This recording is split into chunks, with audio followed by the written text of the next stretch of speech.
Drone. Default. Okay, test, test, test. Okay, looks like it's going through. I need a rag.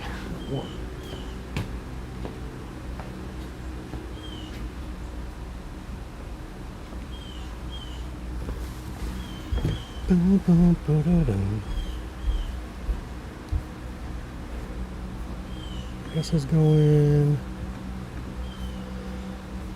Ooh, my lord and my lord. Am I live? I am live.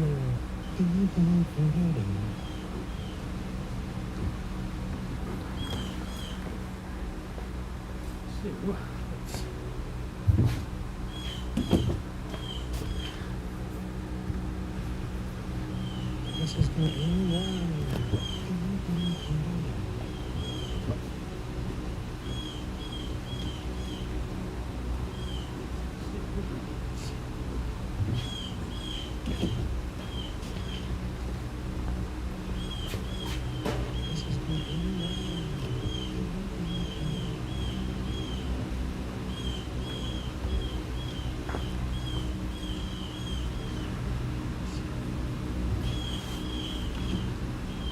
Yeah, a little better of you. Not great, but.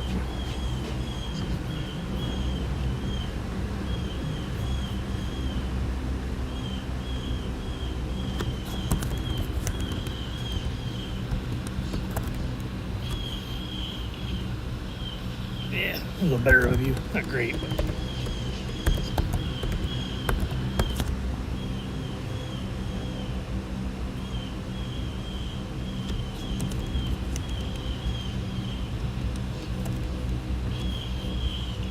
Let's turn. Yeah, a little better of you. Volume off.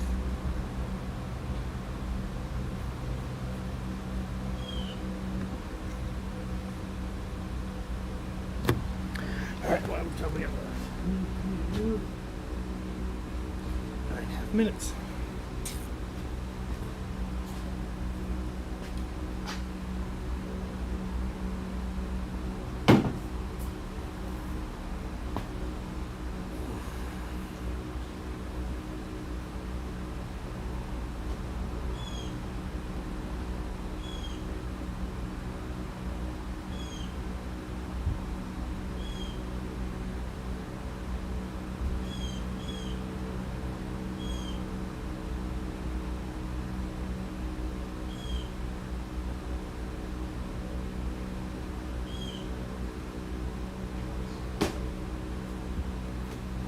Boop, doo, doo, doo, doo.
Bring the phone over here. I'm tired. Ooh, what's going on, everyone? That was probably loud, sorry. It is warm today. It is. Let's see. What is it today?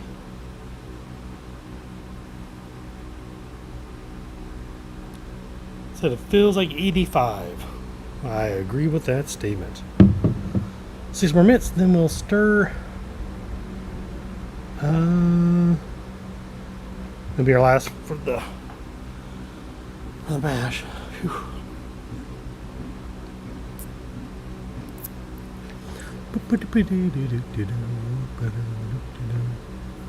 Let's see.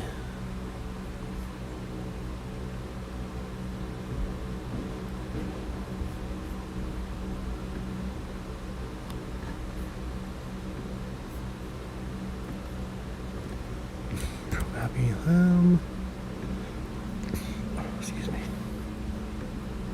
You ever eat too fast and you just regret it afterwards? That's where I'm at currently.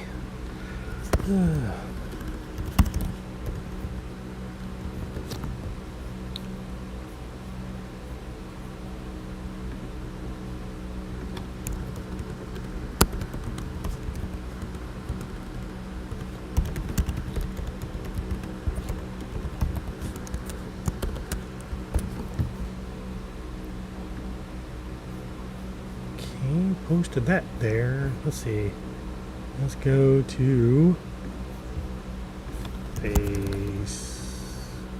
Faceplant Facebook.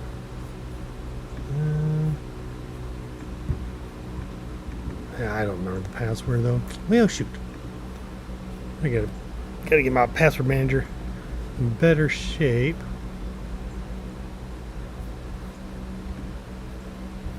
That's fine.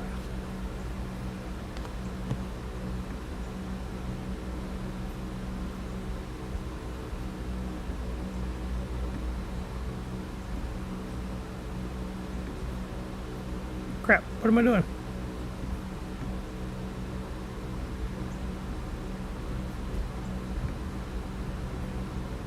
Three of the chat. Come on now. Nope. That's good enough, I guess. Oh, whatever. Don't care. Don't care anymore. Let's see.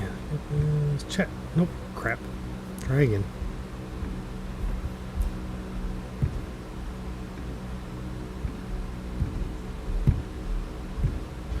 Close this out. Man, got so much junk open.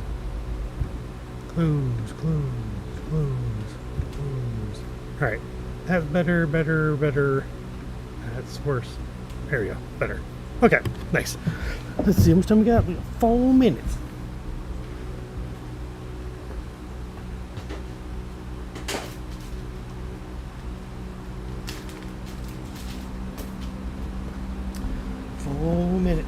I'm gonna do this one under pressure like I did last time.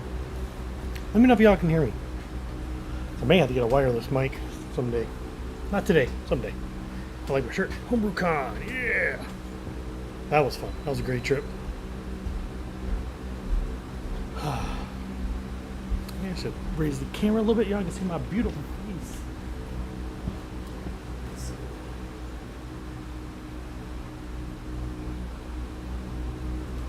See what that's. Hey, much better. I'm actually in frame. Good job. We learned something today.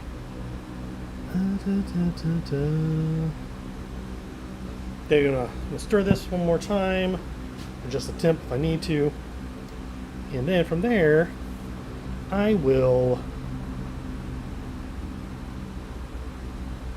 turn. If it's too low, I'll turn up the heat. If it's too. Yeah. Oh, we got. Sounds good. I can hear fine. Good. I just brewing some beer and making an American Pale Ale today. So basically, a little hop forward, not too bad. It's a pretty golden color beer for the most part. Yeah. This is my second time brewing it. I figured what's more patriotic than making an American Pale Ale right before 4th of July. Granted, I won't be able to drink it until like, oh gosh, what's today's date? It's 26th, probably like the 10th. But that's okay. It's all good. Let's see.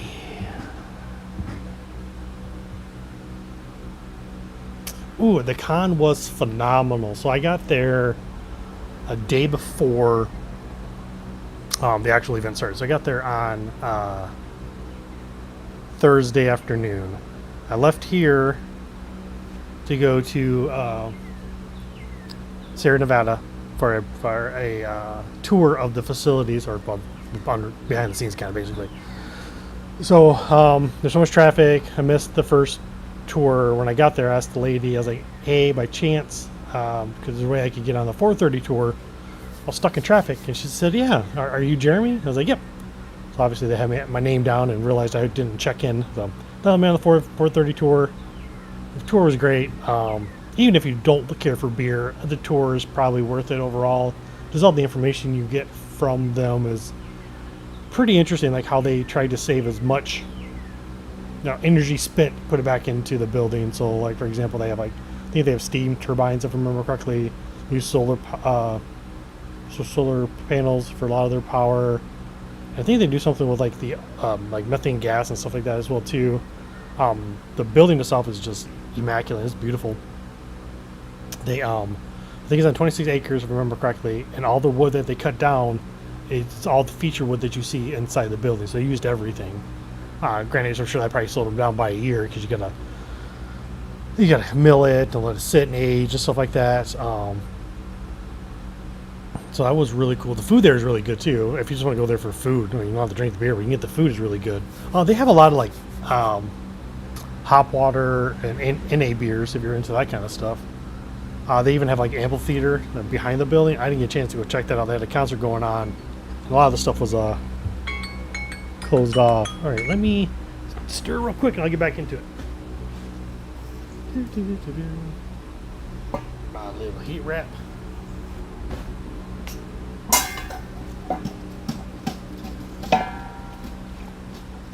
See my wrap temperature. Turn the heat on just for a little bit. Bump it up a smidge. The joys of doing brew in a bag, propane style. I'll let this come up just a little bit. But yeah, so I talked to some really interesting guys there. That was really cool. Then after that, went to the hotel. I checked in, and I met up with another YouTuber named Dennis. He runs the Cityscape brewing channel. He's a great guy. This is basically his recipe. I tweaked it a little bit to do like a 3-gallon for the most part.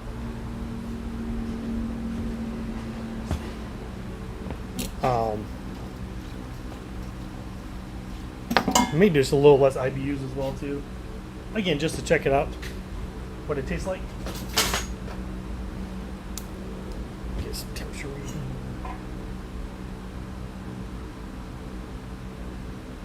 No, looks like my thermometer might be dead. Cool. All right, that's fun. That's nice.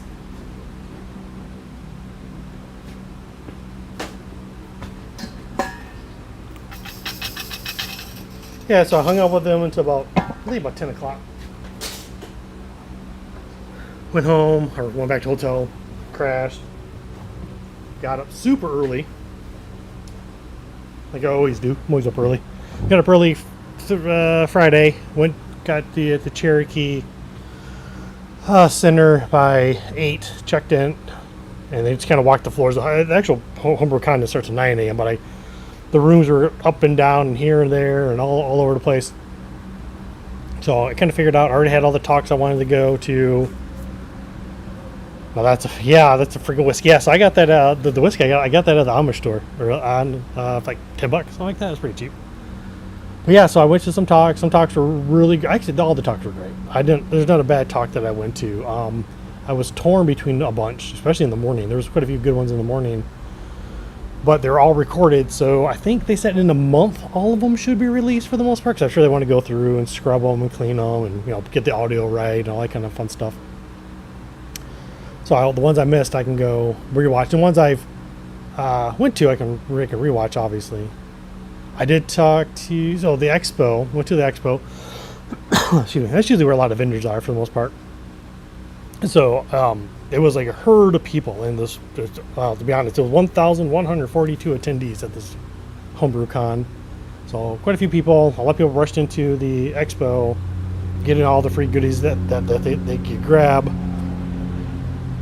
I kind of waited for it to thin out, and then I started talking to different vendors, different YouTubers I've seen, different companies I've dealt with, and basically invited them all if they're wanting to be on the podcast. And overwhelmingly, a lot of them said yes. So that's really cool. One of the guys that gave a talk, I got him to be a guest. That one's going to be really cool. That's about low ABV beers. So think like 3 to 4% range, basically. His speech was phenomenal. So I may do his interview a little bit differently. I mean, I'll probably do my standard interview, but I'll probably see if I can get him to do a nice recap of his talk that he did, because that was so good. And he provided, I think, 3 different recipes, if I remember correctly. So I thought about making low ABV beer, and I've not actually looked up any recipes, but looking at his, it looked like he added a bunch of like just subtle notes, I guess.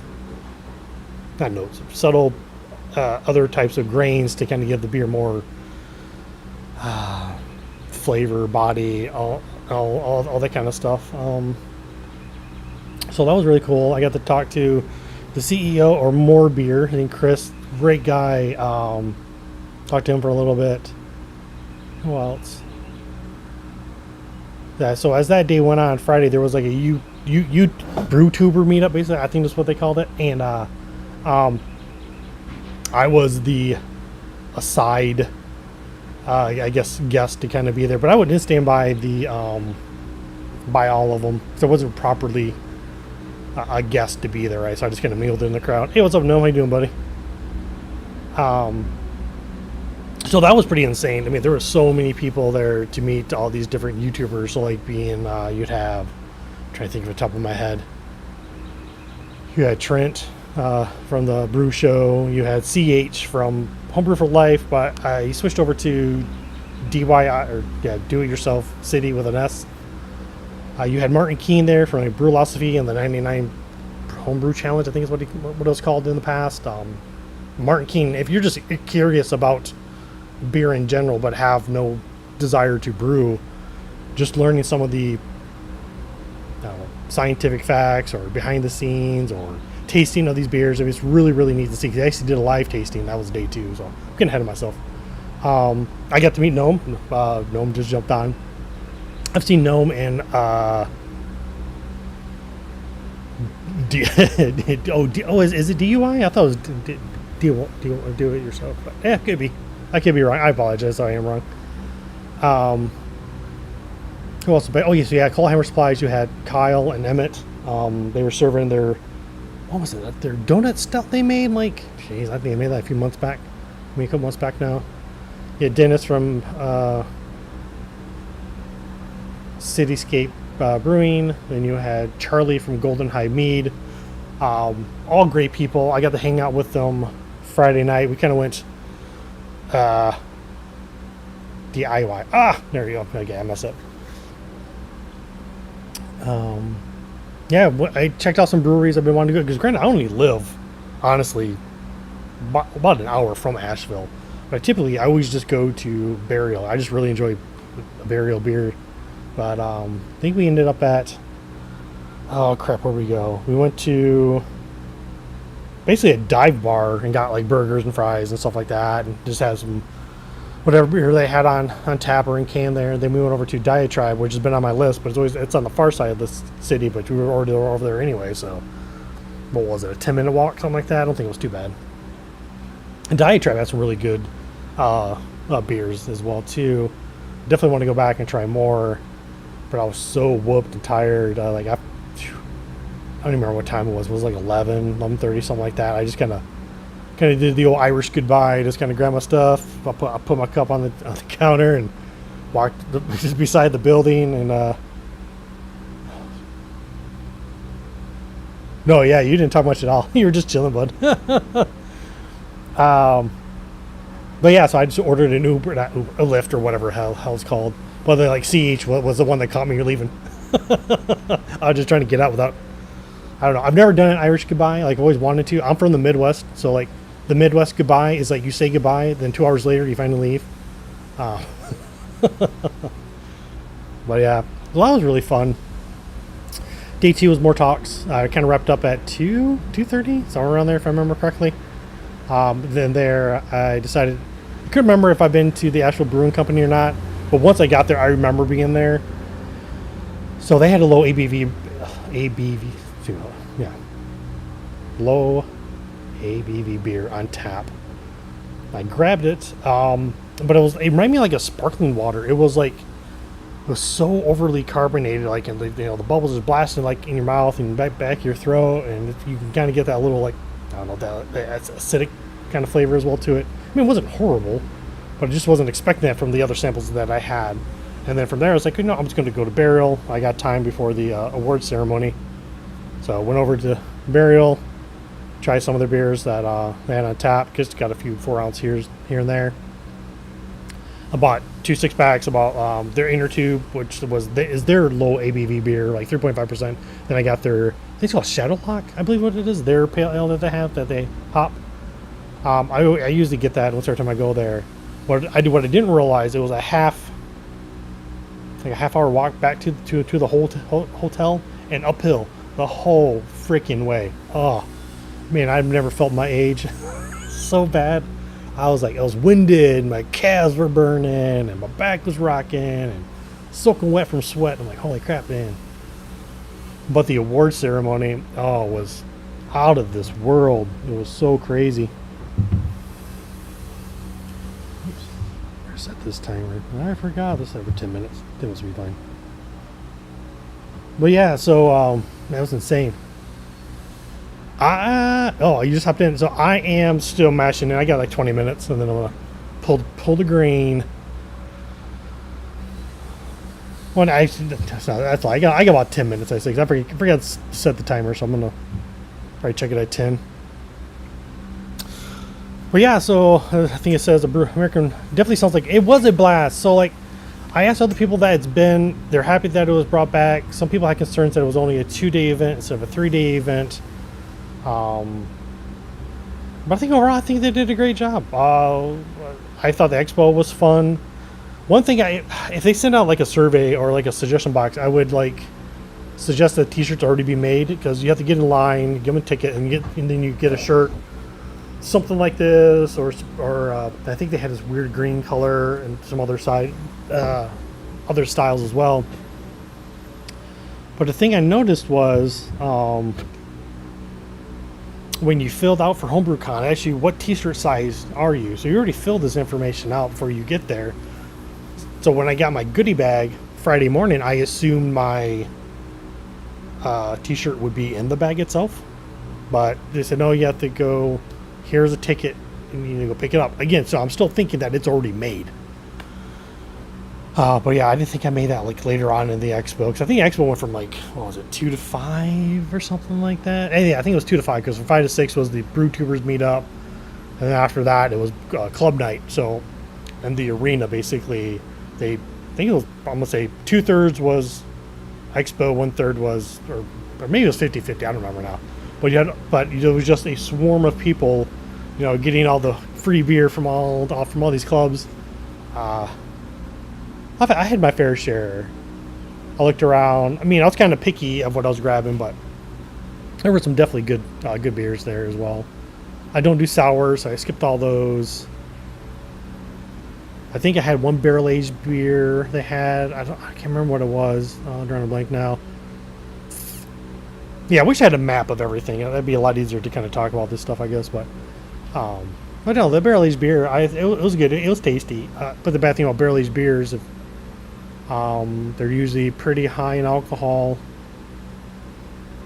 Anywhere from, I think the lowest I've ever seen is 10%, but I've seen all the way some up to 20%. Pretty crazy. Speaking of barrel-aged beers, I wouldn't mind going to Fobab one of these years. It's up in Chicago. It's like the festival of barrel-aged beers, I believe. And that's all it is. It sounds like fun. It sounds like a good time, but hey, I don't know. I don't know if I can hang. Well, yeah, I met a lot of cool people. Like I said, Gnome's here. I made Brewing Bad. I met him. I've seen him in a bunch of different chats. Oh, really? I was surprised you don't go to like the ETSU con. Okay, see you, bud. Drive safe. But yeah, I mean, there's that Comic Con that's at ETSU you may like. That may be a good one. I feel like there were some conventions up in Kingsport, Bristol this year, or end of last year, if I remember correctly. Room bad. Yeah, I wish I had it. Hindsight being 2020, I wish I'd had more time to chit chat with you guys. It was just, like I said, I was just so whooped by the time we got to Diatribe. I don't think I really talked to anybody. I feel like I just sat there because I think CH sat in front of me. Yeah, you know, CH. There's Gnome. I think Brewing Bad was beside me. Oh, the gentleman at the corner. I watch his YouTube and I'm drawing a blank on his name. He's a really cool guy. I think he's from Oregon. And then I think, like I said, I was just tired, whoop. I couldn't concentrate. So many conversations were going on. I just couldn't keep up. Couldn't keep up. But I'll definitely do it again. Make a long story longer. I'll definitely go again. Rumor on the rumor mill has either Kansas City or I think Milwaukee was the other one I heard a lot of. But Kansas City kind of makes sense because they've you had that one homebrew club that won a crap ton of medals, and I believe More Beer central location is in Kansas City too. Don't quote me on that, but I feel like it is. And it'd be really cool if More Beer had like a cold storage, so where people could just ship their beer directly to them, and they store it for the judging and stuff like that, right? So, because I'm not sure how it happened at Homebrew Con, but I think the Malt Homebrew Club, I think they ingested a lot of the bottle traffic for the most part. Let's see. But yeah, it's not a cheap trip.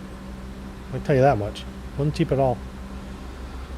But since I have a podcast and stuff like that, I could, I guess, potentially get a media pass, which may save me some money as well too on it. So that'd be kind of cool to do.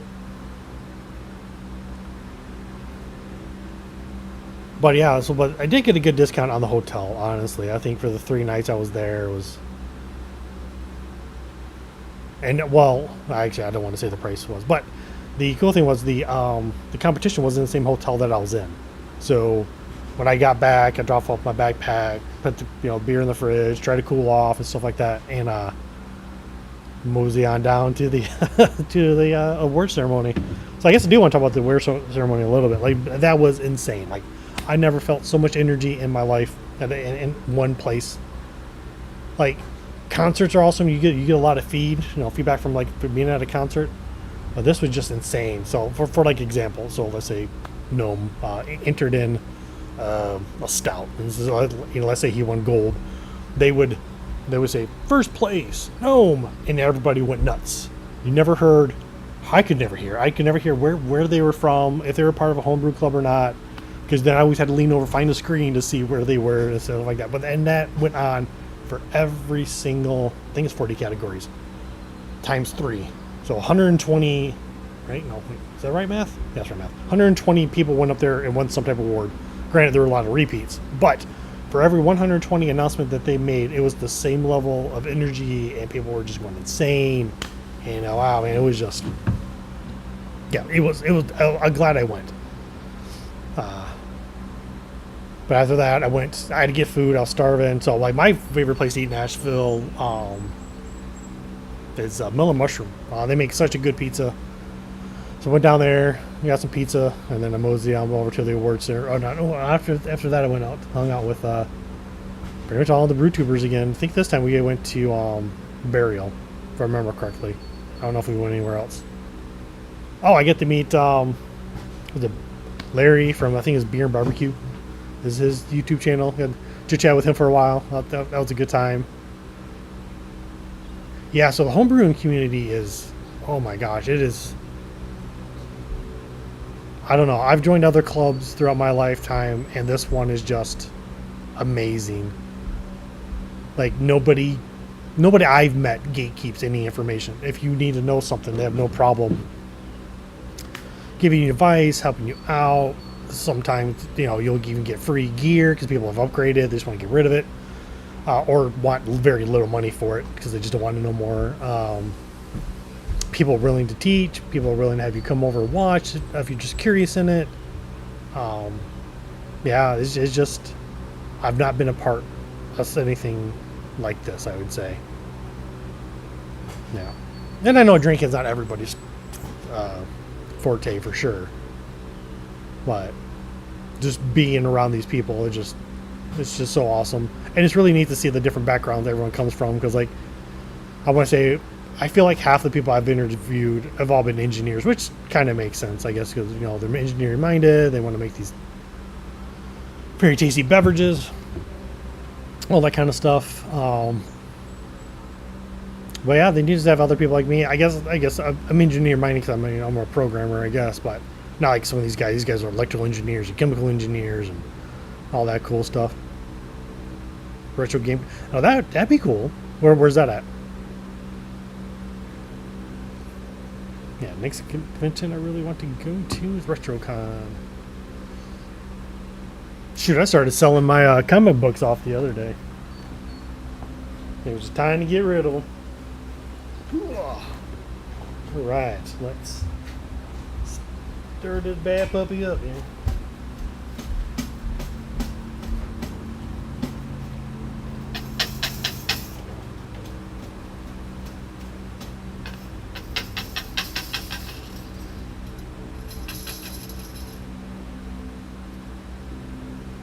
Never been one. Oh, okay, gotcha. Do you ever look at what's his name of that channel? He does he does a lot of like retro games. He I can't think of his name. Like LGR maybe that's his name.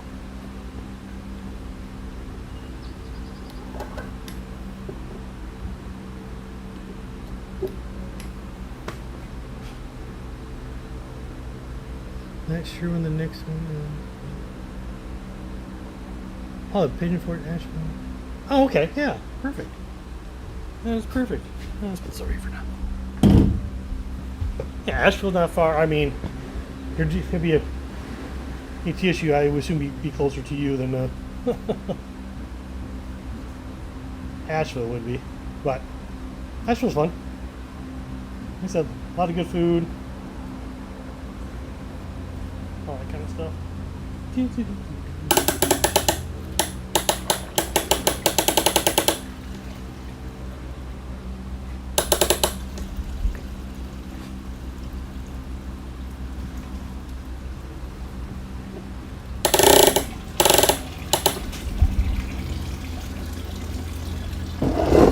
Let that drain for a little bit. See if I can further. Oh, I gotta go get my hop spider. I'll be right back.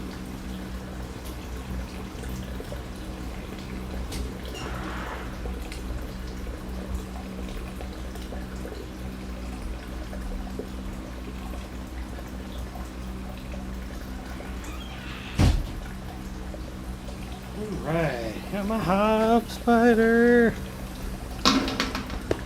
Let's see what volume we're at. Let's see. About 4. That's cool. Probably get about 4.5. Probably boil.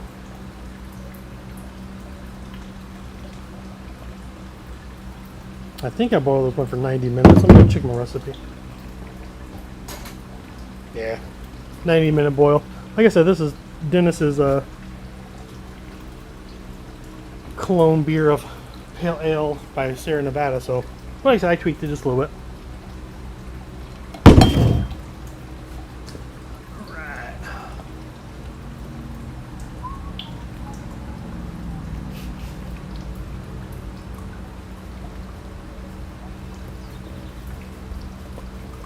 And get all this goodness out.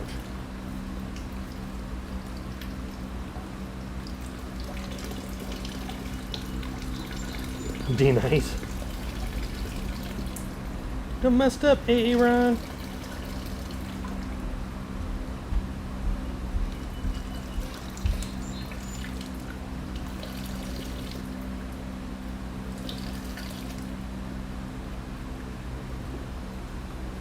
Is there a Denise?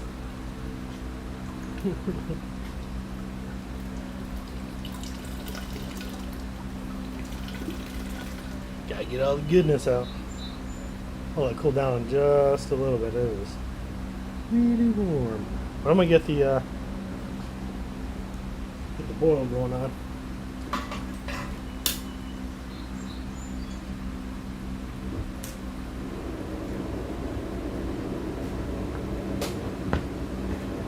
Can you guys hear the fan in the back?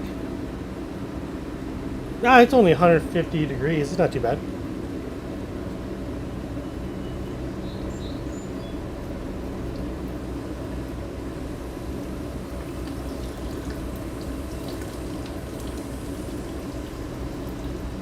And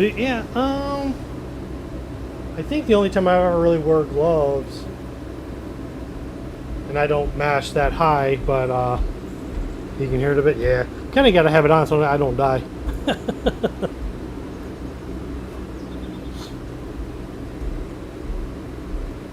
Yeah, but if I mash anything over 155 or so, I can't do this. Not easily, anyways. Okay, good. I wouldn't say I'd die. I'd just get... My alarms would go off and stuff like that. This happened once before. It kind of sucked.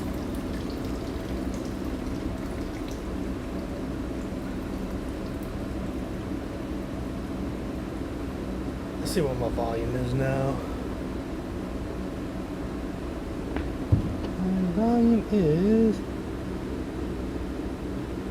Oh, do you not? Yeah, that I imagine.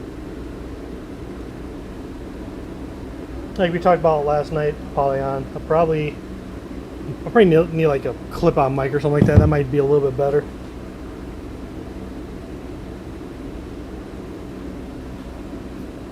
Yeah, I'm also using propane, so it's also the off gas of that, right? So you don't want to. Got to keep air flowing.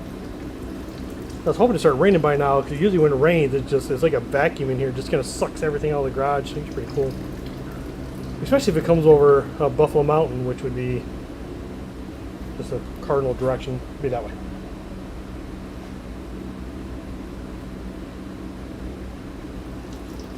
Hey, what's going on? Make Buddha. Gotta get all that good word out. Need a... I'm always forgetting something. Let me go get a bucket. I'll be right back.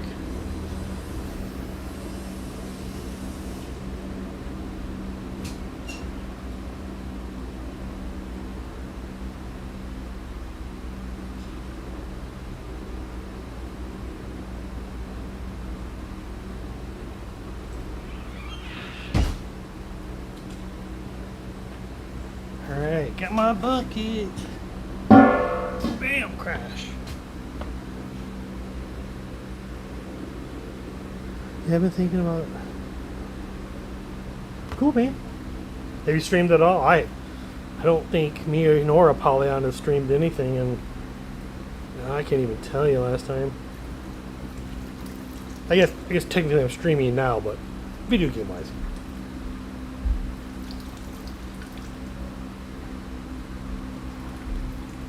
All right.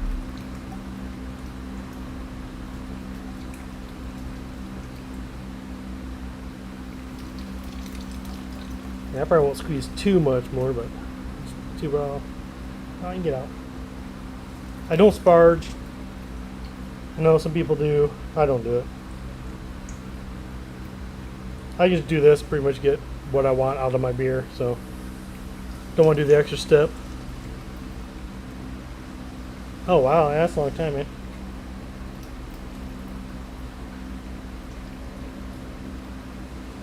I read somewhere like the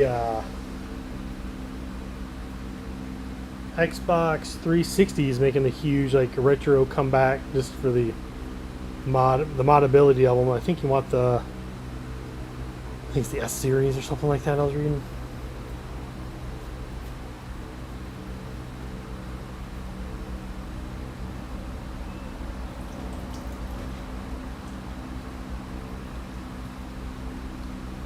yeah. That's all I'm gonna get.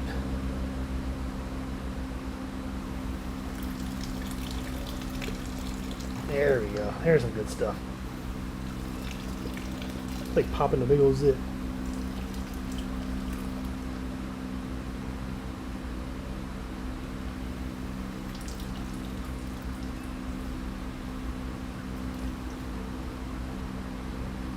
Yeah, that's good enough. It's about where I want to be from my volume anyway. Boom, bada bing, and done.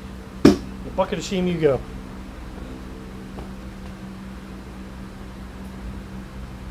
Right, yeah, I've never sparged. I was just like, I know a lot of people do. I think my beer's good enough without sparging, I guess. I typically am fairly close to my targets. So, I'm gonna wash my hands real quick.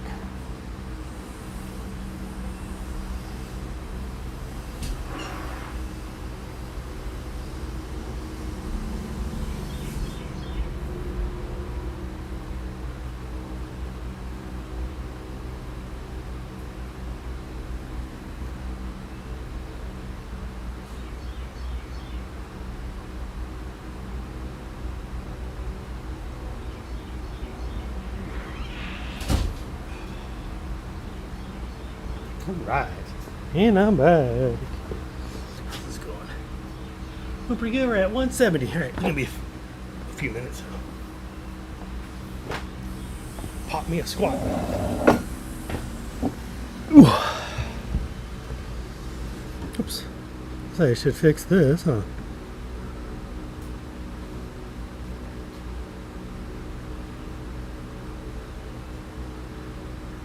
Do you print the thing that your gravity tested on?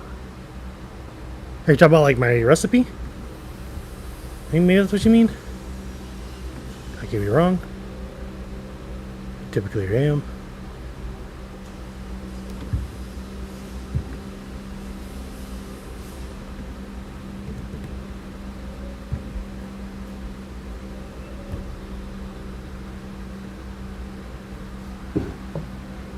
Let's slide this down a little bit. That's warm. Oh, that's skidoo. Turn. No. Okay.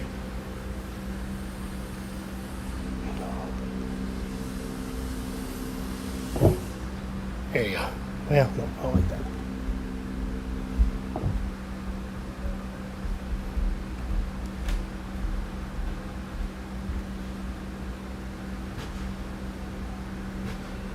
.3D print.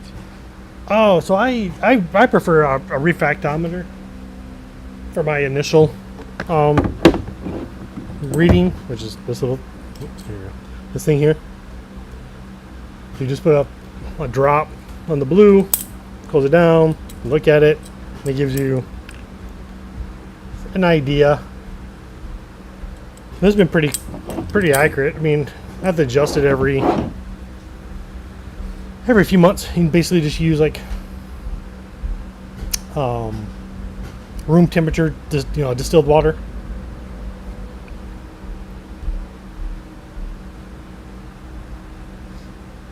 Yeah, it's a good eye. You can see that way over there. I brought it out just in case, but I don't like that cylinder.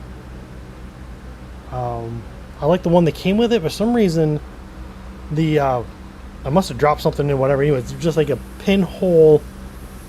Like it looks like somebody shot it with a BB gun. Basically, it has a tiny little hole, and then the backside is just kind of blown out. So it sucks. Here's the test tube setting at 49 degrees. Yeah. It's right here.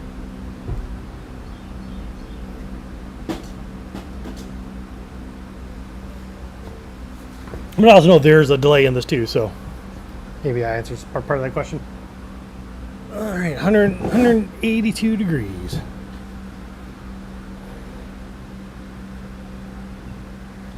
Yeah, I'm sweating. It is muggy.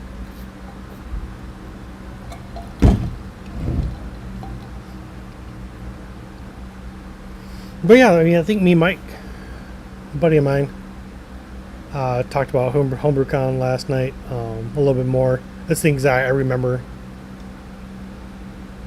There was a historical beer tasting that was pretty good. Yes, that's a print. Sorry, was not following the conversation at all.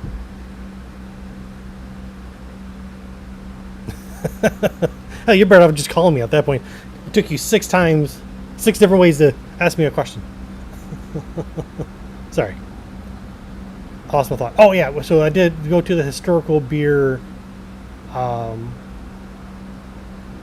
talk. This guy, I believe he's from Michigan, and he's gone down to Williamsburg, Virginia, I believe, and done like historical beer making there, and he had some samples with them. I think one was like an early day porter, and I draw on a blank on the other one. Huh. But the talk was really good. He basically spent a lot of time debunking what other people said. I was literally texting right? But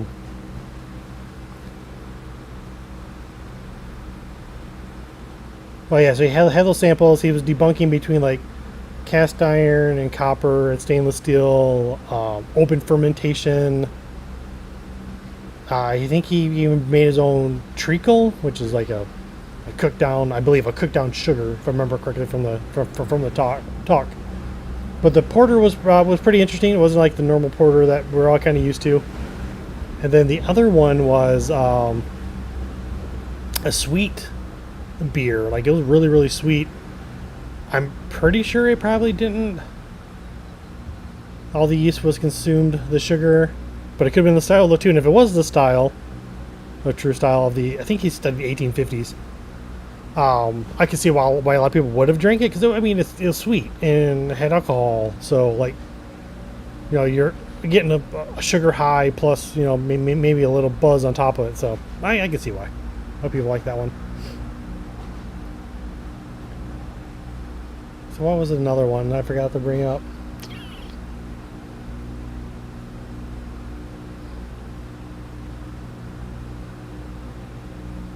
I think the Brewlosophy one. I think I brought this up earlier. I won't talk about it again. Like, it was just so interesting. So, Martin King is their primary YouTube creator for the most part. So he did like the triangle tasting test. So the first one was he picked 8 contestants to come up there to do it, 4 at one table, 4 at another table, and you had to put in order, thinking like which one's Bud Light, which one's Coors Light, which one's Miller Lite. And out of 8 people, only 1 got it right. There I am. Only 1 person got it right. And then he talked to more like scientific findings and other, like, how skewed they can be, or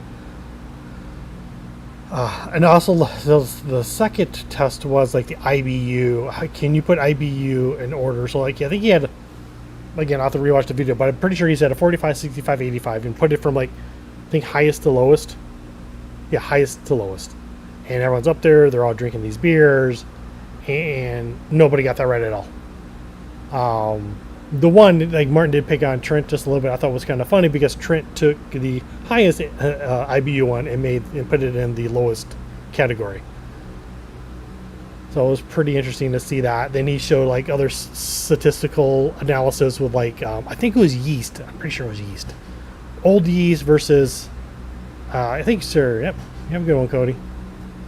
Versus new yeast, and I think my buddy Polyon watched that one. Sorry if I keep seeing your name, but no, I lost my thought.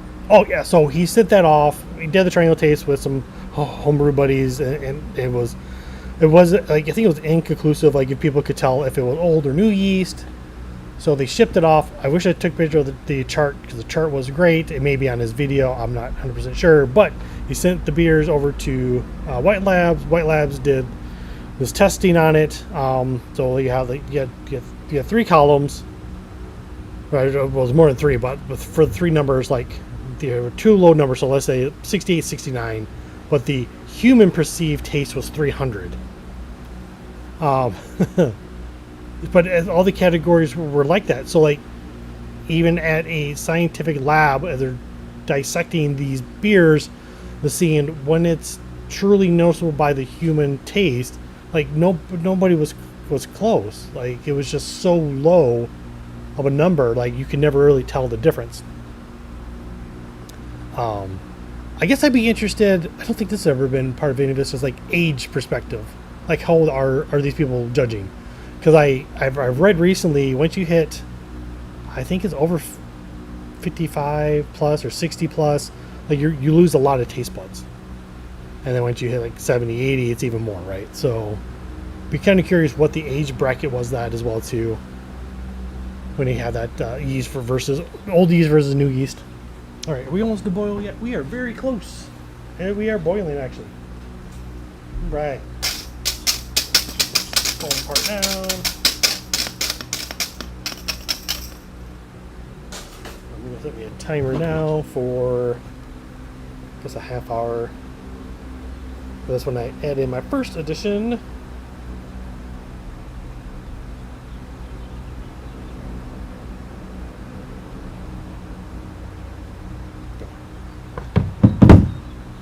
I'm gonna stay for a second. Keep this foam at bay.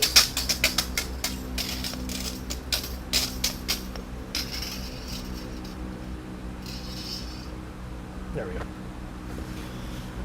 But yeah, I just talked to Josh yesterday from Homebrew Happy Hour. That was a great conversation. Little all over the place. He likes to crack a lot of jokes. He's a very funny guy. So that one will come out like maybe the second week in July, if I remember the schedule correctly. Wednesday, I interviewed Kurt from the Brew Tubers Discord. He was a wealth of knowledge for sure. And I think next week I have my first female guest to be on the show. Hopefully she can do it next week. But I've put out a bunch of soft emails to everyone I've talked to. Still don't have a job. There's that.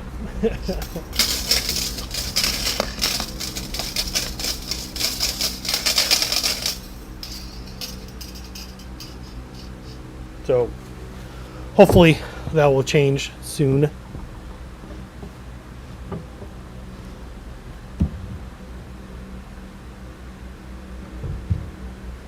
Yeah, so this will be a little longer. I'll probably stop when I get done, right when I go to chill down the wort, because nobody wants to watch that. That's, but I'll stick around for all the hop stages. If anyone else wants to chit chat.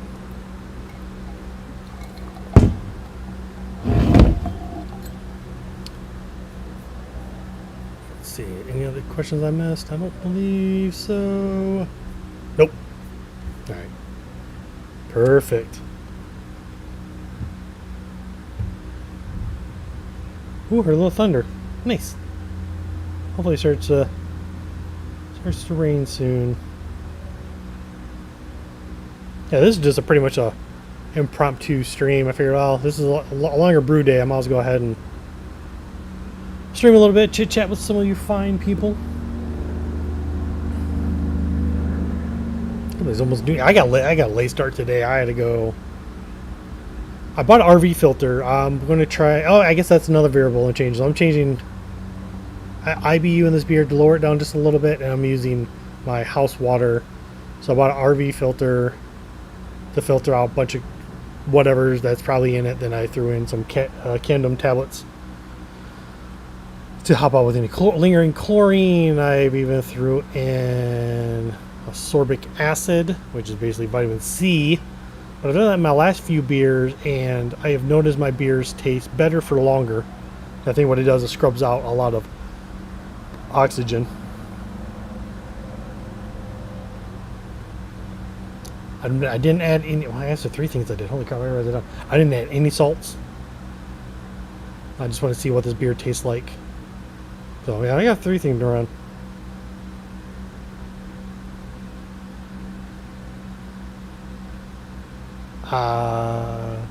Yeah, I'm doing a 90-minute boil. That's what I did last time with this recipe, so I'll stick with that. But are you talking about getting the temp up to for a boil? That's one thing I've heard about. A lot of people complain about the 110 systems. If I buy an all-in-one, I will probably pay an electrician to do a 220. But I would like, I don't want to show you my garage. I have a lot of stuff over here up against the wall I would like to get gone and make it more of a permanent brewery there to get to a boil. Yeah, propane's fast, very fast, but you have to deal with like the exhaust and all this stuff. That's why you got the fan going on. The wind's picking up outside, so I should start having a vacuum effect here shortly as well, which would be nice. I have my carbon meter. I'm almost not, maybe 6 feet away from where I'm boiling at. Will give me an indication if I'm passing out or not. Well, this boil's doing good. Yeah, well, don't have to worry about stirring it anymore. It's a nice rolling boil. Got my yeast nutrient over there. Don't have any liquid yeast. Oh my god, I think that's 4 things I'm changing. So yeah, I have no idea if this is gonna turn out good or not now. The more I talk about it out loud, because I don't have the yeast that I need. So I'm using USO5, which probably should be fine, I would think. Of course, when I left HomebrewCon, a homebrew shop wasn't open on Sundays. And getting liquid yeast shipped, this time of year is just, you're just asking for trouble. And that's all there is to it. Like, it's not going to be good. It's going to be warm. Heck, even Josh talked about that yesterday. So he has like, I forgot what tier it is, but at a certain tier on Patreon, you get kits. So he builds a kit and he ships it to you. He used to include liquid yeast. Now he's gone to dry yeast just because, just in transit, especially like in the summer months. He's out in Texas, so like yesterday it was already 100 degrees out there, I think he said. So I could imagine shipping cold yeast and how much ice packs you gotta have, and because the 2 times I've bought liquid yeast online, it's always came, I want to say like room temperature or warmer, and I've always used it and I've been fine. But there's going to be that one day I'm going to spend that money and it's going to be garbage. So I'll probably stick with dry yeast. I've had good luck with dry yeast. I don't see a problem with it. So another idea I've been thinking for this channel is either I'll do live brew days, or I may do like voiceover brew day videos. Kind of kicking around the corner a little bit. I think it'd be kind of neat. Yeah, tried and true. That's very, very sure. Yeah, I think I use like the, what was it? The Omega West Coast 004. Yeah, the 004 one. I was going through all the yeast packets I had, and I think US04 was probably, it's gonna be good. I think it's gonna be good regardless. Even though I've changed 4 different things, like that's horrible. That's asking for trouble, right? Like me being a programmer, like I would never change 4 things and then try to run it, because then you have no idea what fixed it, what didn't fix it. The issue. Oh well. I'll probably bring this beer to. Well, we have red, white, and blue competition. Yeah, there you go. That's gonna be perfect. So I'll bring this beer for the red, white, and blue, right? Because it's American Pale Ale, right? Oh, so go USA. I could be a smart ass and maybe put like a drop or 2 of like like red food coloring in it, and maybe for a red color, and a couple drops of blue, like in another bottle. That'd be funny. Oh man, so done 20 minutes on this one, on this boil stage. Another thing I do, which I don't think most people do, most people add their wort chiller in like at the last, 15-20 minutes. I usually try to put mine in Like then there's a half hour left or so. Mainly because the boil just seems to like, stall out and all that kind of stuff. So I may grab that here in a little bit and just toss it in. And get all those good, the good benefits from the copper, right? Has anybody tried a plate chiller? I'm on the fence about getting one of those. I think counterflow might be a little better of an option to get, but the biggest thing I've always read and heard, depending on what beer you're making, you can gum up a plate chiller, then you're just kind of screwed for the most part.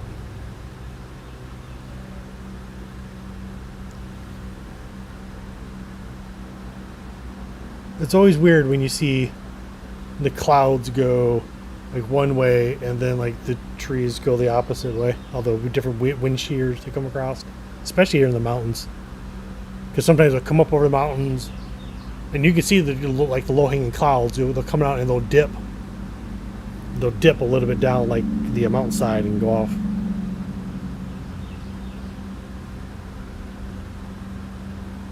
Yeah, it's getting darker out there for sure. Yep. Hopefully it starts raining here soon. Cool some of this off. Cool me off, anyways.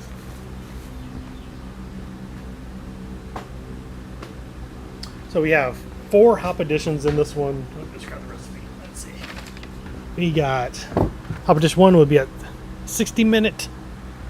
And I have one at 45, one at 10, and one at 0. They're all various amounts, obviously. So one's like 60 minutes, about a third of an ounce. 45 minutes, third of an ounce. 10 minute would be about, it's like 0.7 ounces. So, and then flame out basically is going to be about just a little over an ounce. And then I'll dry hop in 5 days with a half an ounce of Cascade. I'm going to do this one under pressure. I did the last one under pressure. It turned out just fine. Yeah. Pretty simple recipe overall. That's kind of what I wanted. Not to get too personal, but I mean, I've been dealing with some issues the past 6 months. Not feeling right, not feeling good. So, wanted an easy brew day. Like I said, I even reduced it to a 3-gallon batch, so it won't be as heavy to carry around. But so yeah, so dry hopping under pressure has always been pretty interesting. I've been lucky with it. I've heard people have not been lucky with it. So like basically, I'll pull the valve to let off any CO2, and then I drop like a muslin bag in there with I didn't do muslin bag. I bought a tea strainer, basically like a really long skinny tea strainer that I dropped that in there, stainless steel, and I'll let that ferment for 5 days, and then I'll pull that out. Of course, purge the CO2, get all oxygen out, all that fun stuff. Yeah, and then let it chill. I'm very impatient, so I'll probably let it sit for a day or two. Kind of clean up a little bit, because it's already carbed for the most part, so I don't have to force carb it. And then I'll probably draw a pint, because I use a floating dip tube, so everything on top should be clear in theory, right?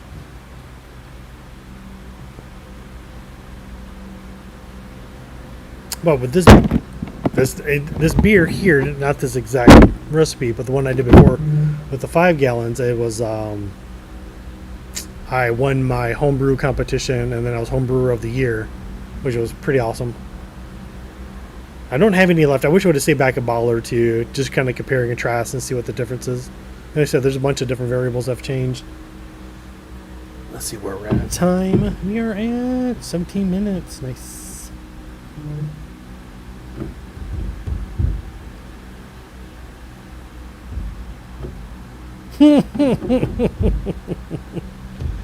Buddy of mine just sent me a funny on Discord. It's like, it looks like it's raining here too. It's like a clear blue sky, perfectly sunny out. But I've lived in that state as well, and you can wait 5 minutes and you'll get tornado warnings and hail and everything else out of the blue.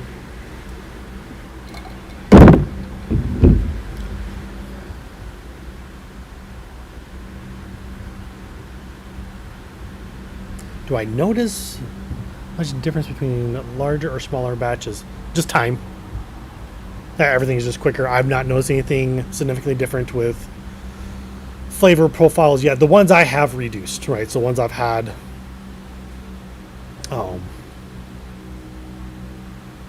but yeah, I don't notice much of a difference.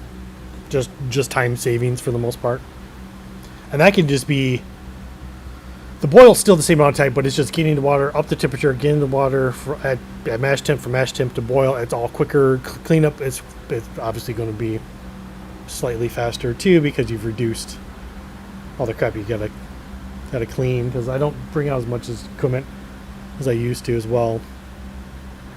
Typically, this time I'm already like would have cleaned the whisk and the lid, and I think that's about it. So but those things would be knocked off my list. I notice when I do the live streams, like I have to wash up all at the end. When I don't do this stuff, I can wash because there's a lot of downtime. I'm sitting here right now just chatting with you guys. So there's a lot of downtime, and I remember working in the restaurant business years ago when I was younger. Like, you got time to lean, you got time to clean. So kind of live by that motto as well too, because I hate doing everything all at once. And to be honest, like if I finish up this brew day today and I'm a little, let's just say tired, I'll go ahead and I'll soak everything in the kettle, put all the equipment in there, just let it soak overnight with some PBW, and just knock it out first thing in the morning. But I have my granddaughter tomorrow, so I won't have time to do that. So I have to do everything after this. No big deal though. But that may help Apollyon out if he wanted to reduce to like a 3-gallon batch. Could speed up your brew day too, right? Because you have a 110 system. You try and bring up the temp. That might take a little while. I know the Brew dudes. I interviewed them a month or so ago, and that's what they do now. They all do 3-gallon batches, maybe 3.5 if it's a style they brewed before and they kind of like. But again, it's just for time's sake.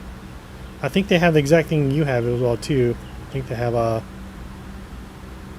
Brewzilla 4. That's one thing I remember him saying, like with like him doing like the bigger batches and stuff like that, just getting to a boil was just a struggle, and it took so much time to get there, and it wasn't even a good boil. But once he reduced it to like 3.5 batches, so granted you're going to be boiling like 4.5 gallons of water. It was just so much quicker. The boils were more vigorous. So just something to think about.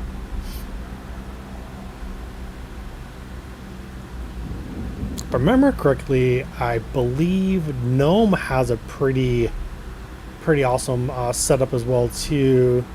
Because Gnome used to be on, what was it, Homebrew for Life Happy Hour maybe, if I remember correctly. CH used to do this kind of weekly kind of get together with some other homebrewers in that space, and yeah, if I remember from years back, I remember Gnome having a pretty stellar setup in the background. But that being said, I mean, this hobby can be as expensive or as cheap as you want it to be, and still make great beer. I mean, I've read stories, I've seen the videos where people use kits and make award-winning beers with a kit, right? So I'm sure they changed some subtle things here and there with it, but you know, you can pull it off. Awesome.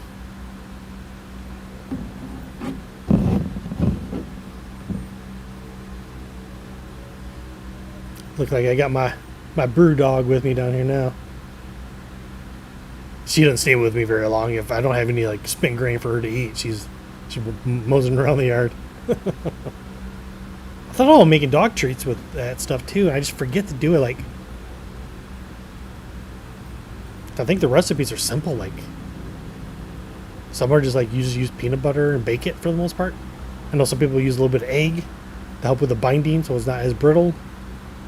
But I think that has not a long shelf life.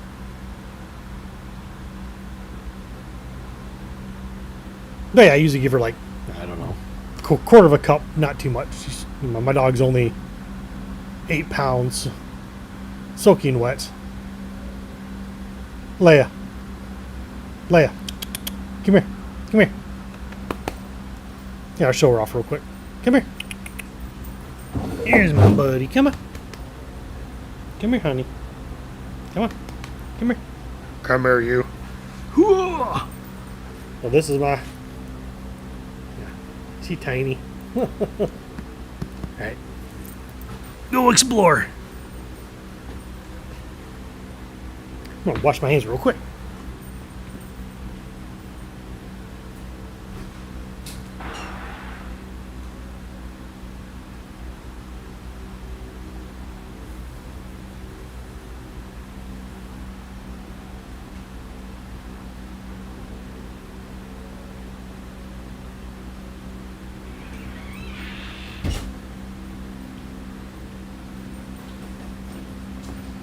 Alrighty.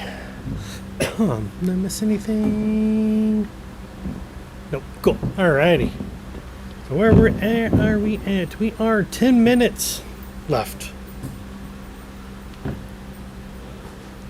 for our first hop edition.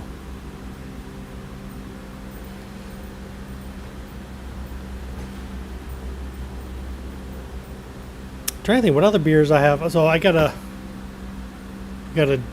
double I'm gonna make. What is it, June? Maybe sometime in August I'll probably get that going. I'm gonna bottle condition that one though. I think I've talked about this before, but I'm not sure who all heard about it. I'm gonna use honey instead of like candy sugar. Found I think it's called Christmas berry or Christmas honey berry or something like that. I think it's from Hawaii, and it has like plum and like allspice notes and stuff like that. I heard. So I think a double will turn out pretty tasty like that. I got that. I had another person I interviewed help me fact check it for the most part because he brews a lot of beers with wine, with honey, and he wins a lot of competitions too. So and I think after that, I'm going to do another. I want to do another cloche. Actually, I just got a couple of recipes from Josh that I may look at from Homebrew Happy Hour. Not a sponsor. Not yet, anyways. He sent me... I think he sent me his alt beer, his rice lager, his alt beer, and his cloche. I'm really interested in the rice lager and the alt beer myself. So I'll just look at it right now. Let's see.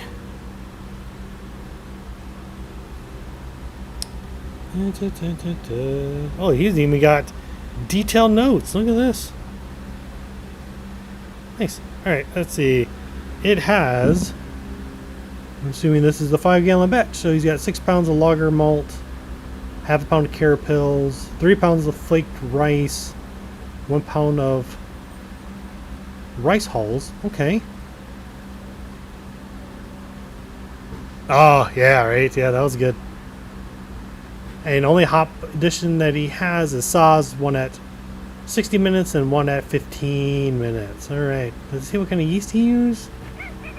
Let's see. Sure.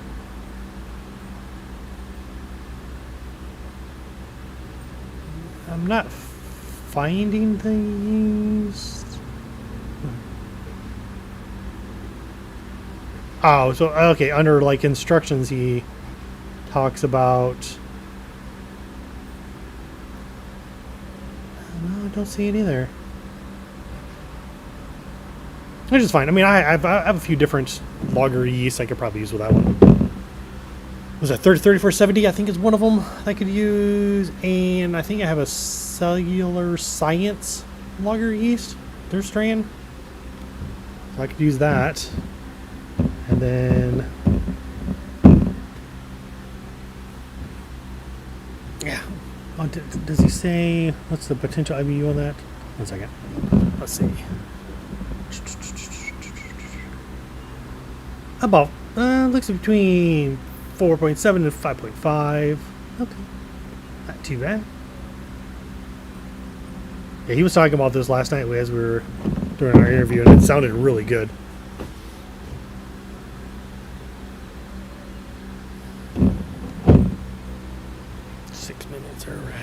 Let's hydrate.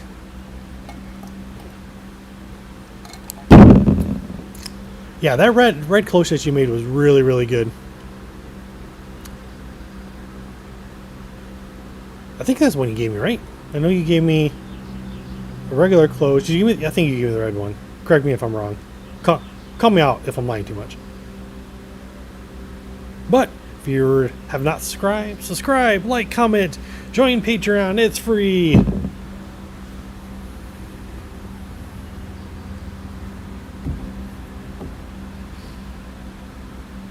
Yeah, wasn't that? Oh man, I wish you need to tell the story.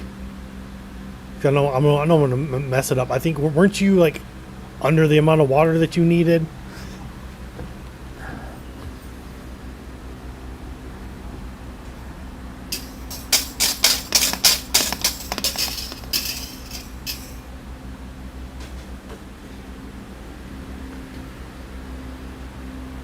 Okay.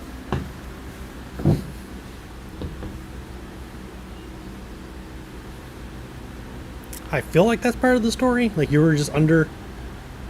I don't know. That may be on the podcast if you want to go check it out. He's guest number 2. I'm sure we touched base on that conversation. I'm almost positive we did.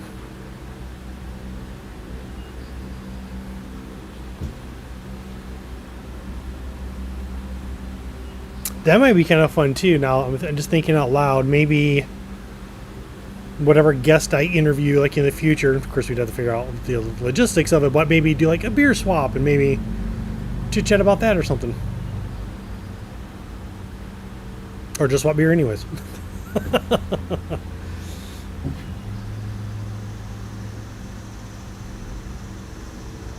Where are we at on time? We are 4.5 minutes. Nice, going by quick.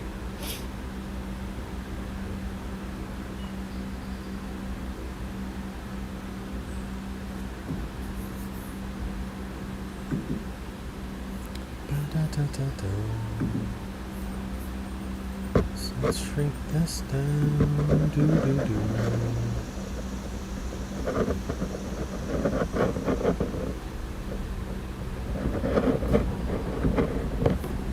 Oops.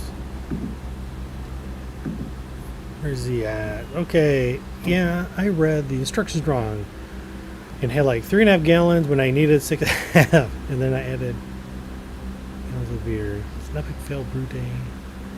Salt, but best beer so far. Well, you can remember that amount of it. You might become close. You might get very close to that beer again.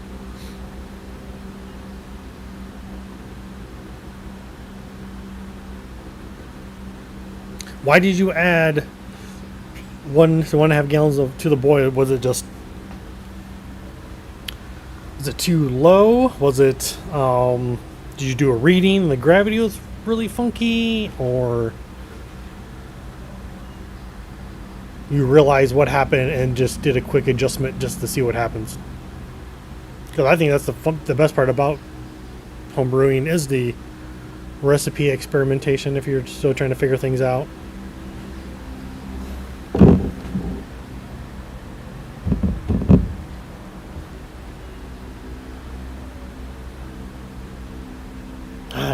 Free facials all the time.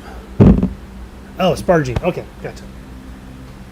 So I guess, okay, that being said, then you could just add, what is that, 4? You could add like 5 gallons of water, right? If my math is mathing. Carry the 1, divide by 2, square root of 75. Yeah, 5 gallons. Yeah.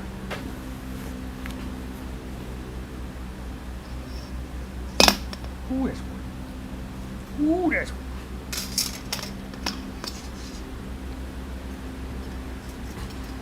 Set that in the bottom. So how are we going to do this carefully? All right. First edition of Cascade, right? Yeah, Cascade.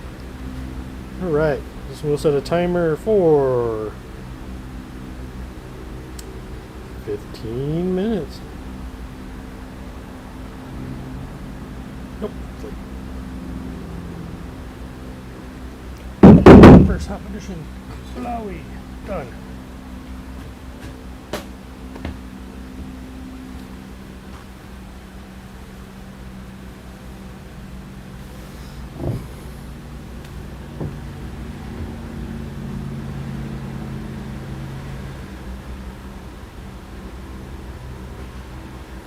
Oh, crap.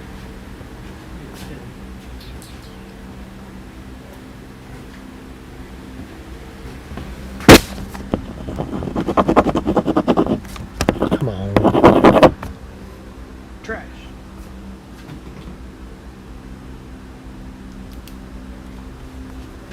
That works. All right, cool. Let's do this. Let's see.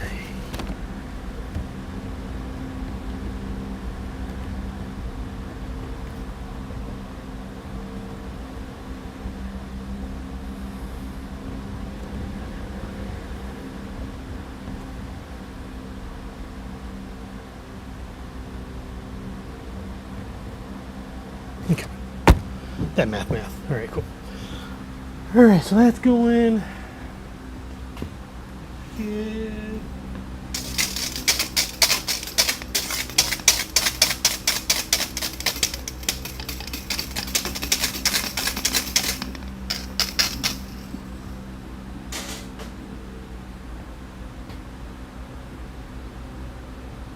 Yeah, it's not. I'm not getting really good foam break.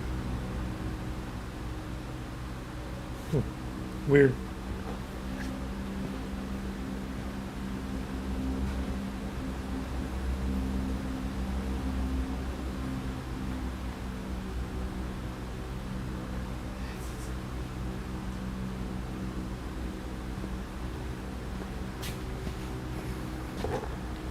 All right. Probably what I need to do, lower that a little bit. Where's my string?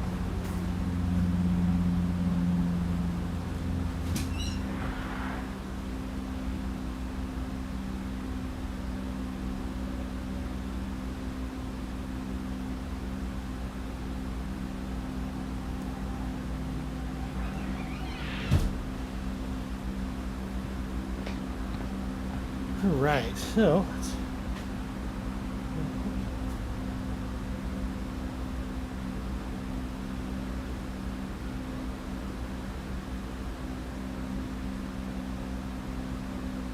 Hot, our sugar.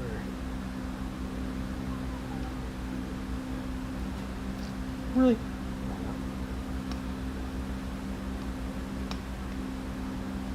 All right, so let's down just a little bit.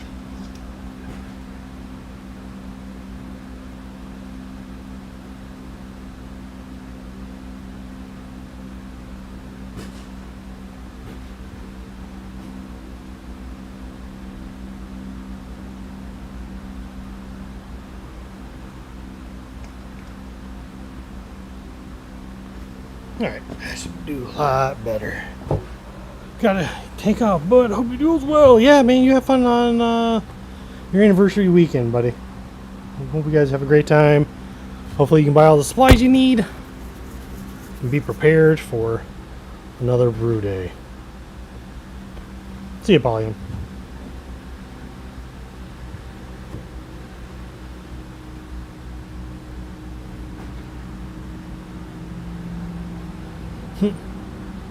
Brewdog's just chilling.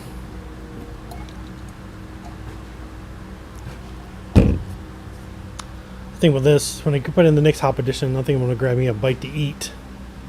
I am hungry. I will be back. I'll let you know when I guys take off first. And then we'll go from there.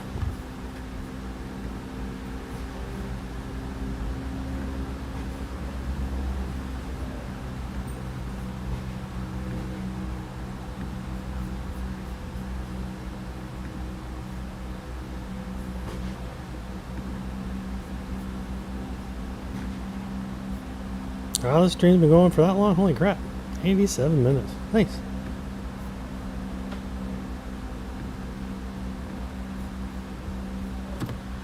Ooh.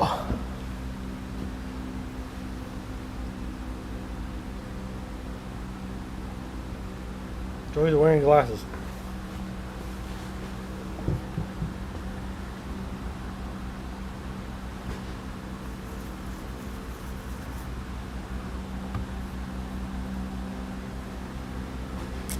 So if you guys haven't yet, make sure you subscribe, like, comment, hit the bell If that's still even a thing, I don't even know anymore. Join Patreon, it's free. I have a newsletter that comes out every Thursday as well too. You can find that down in the description. Basically, the newsletters are a pretty good overview of the previous podcast, or that week's podcast. So, for example, Mr. Des Feeney from Ireland kind of gives it a quick overview of our conversation and stuff like that. And there's a little more tidbits in there as well too.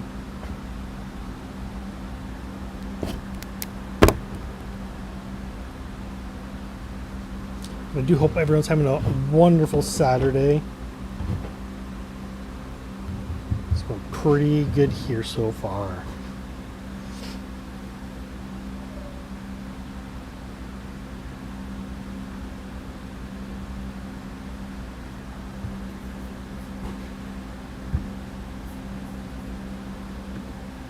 I do want to give a shout out to all of my interviewees. They were phenomenal guests. Wealth of knowledge. I learned so much from them. My dad asked me, I don't remember his exact words, but it was something along the lines, I am doing the podcast for myself. I mean, there's definitely that point of view too. I've learned so much from every single person I've talked to. I've learned about new tips and tricks. I've learned some history. Learned about different equipment. I've learned the marketing side of beverage companies. That was that was a great talk. I wouldn't mind talking to him again or another individual like him. Talked to a couple of pro brewers. Stuff they have to go through, stuff they have to stick to. I didn't get into blending as I wanted to, but I'm sure I may have talked about it a little bit. But at the end of the day, the pros are trying to make money, so sometimes beer doesn't turn out exactly the way they want it, so they have to either blend or adjust on the fly to make it more palatable, right? So I did have an interesting conversation with this one lady. I believe her name was Nancy, if I remember correctly. She does, I think she does beer and wine taste testing, or food adjacent testing, maybe. Food pairing, there you go, that's what I'm trying to think of. So I'd like to get that conversation going again. I think it'd be kind of interesting to talk about beer and different types of food pairing for someone that does it as a career. That'd be kind of neat.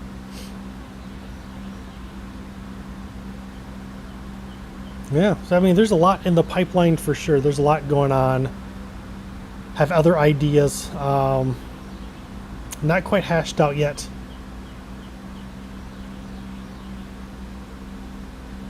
I did talk to somebody that was really into marketing overall in the homebrew experiment.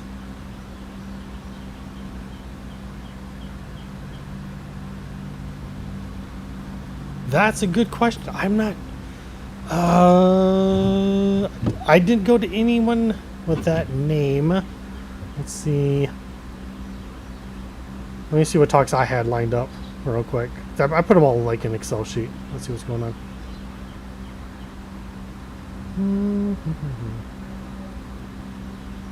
But yeah, so the marketing person I talked to suggested maybe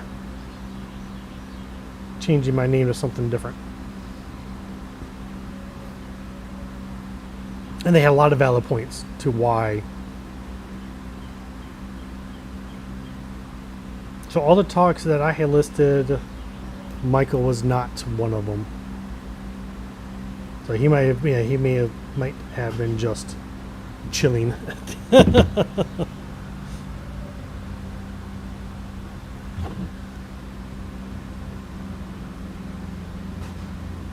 see, let me go to AHA site itself. Let's see. And Michael, I always spell wrong. I always want to spell Mike Heel, not Michael.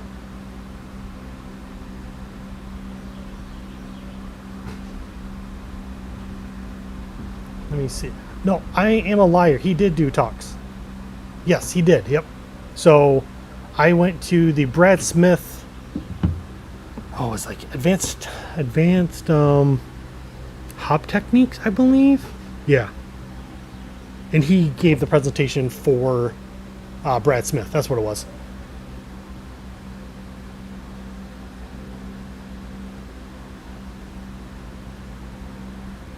Oh, okay. There you go. Nice. Yeah. Yeah. So yeah, he was, like I said, he was there. He did the Brad Smith one because he couldn't make it for some reason. Yeah. Yes, I had to look him up to make sure that was the same person I was thinking of. Yeah, no, so he has an awesome stage presence as well too. He's a very great speaker.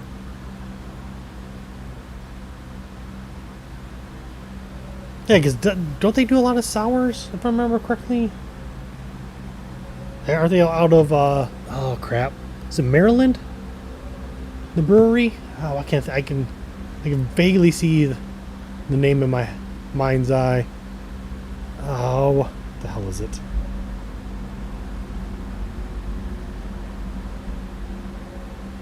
Is it like the Functorium? Is that it? I could be wrong.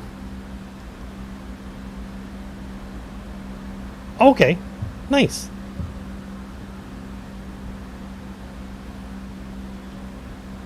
Ah, crap. Let's see. Oh, yeah, that's right. I wasn't even close. Not even close. Sapwood Cellars, yeah. Wasn't even close. Why was I even thinking of the Functorium? Yeah, there's a lot of breweries I would like to get to someday. It's just time. Time and money. That's usually the root of most answers for why people can't do stuff.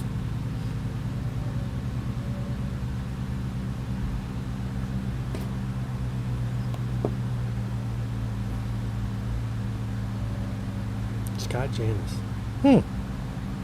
Okay. I'll have to copy some of this information, throw it in a note. Cause I like pro brewers are definitely interesting to talk to.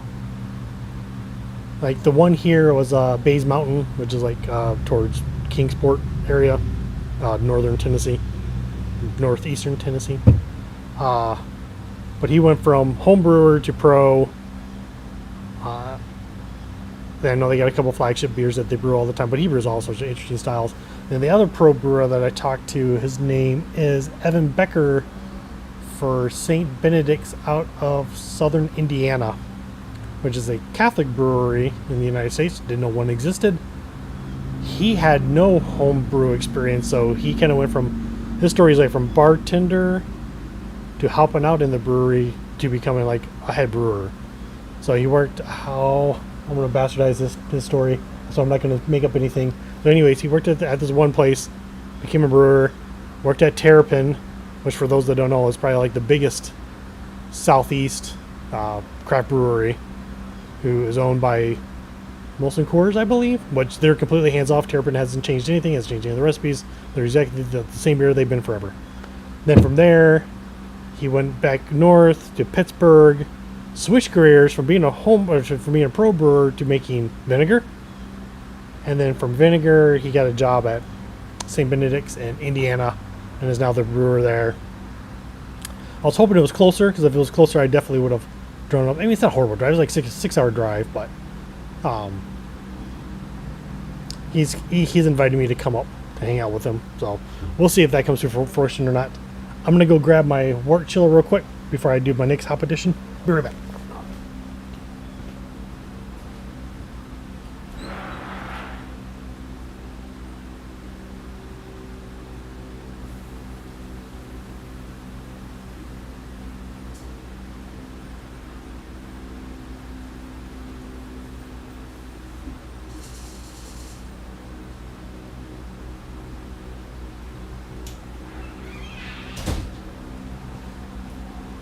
Alright, now I'm back. Just in time. Look at that. Fast. Alright, so let's get this out of here. Wow.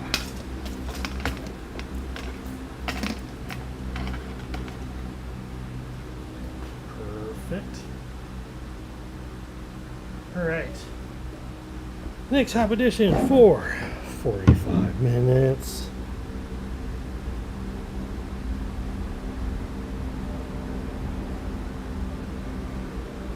All right. Here it goes.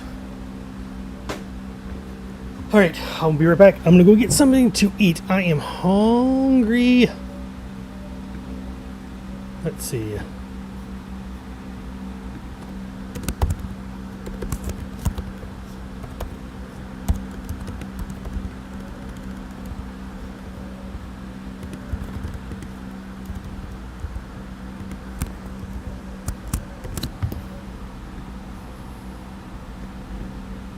Grab this. Nope, wrong one. Grab this. Slide this to the middle.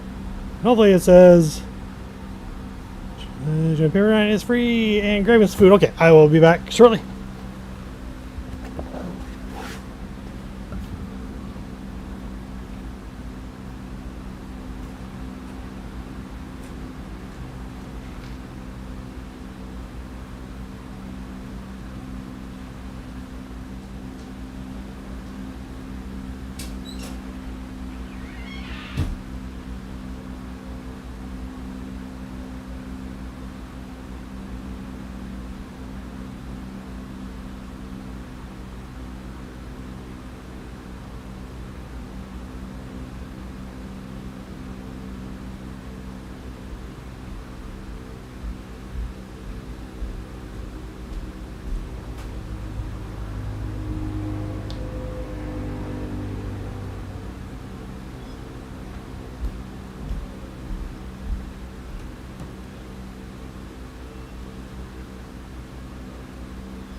right, let's go. All this stuff again.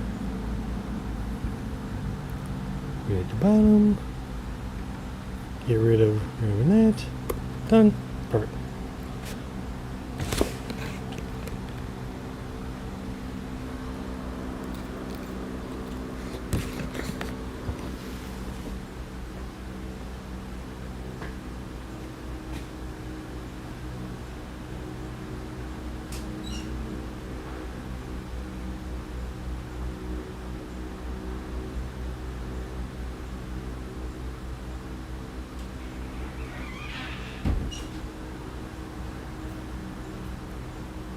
Now it's sprinkling out. Hey, thanks.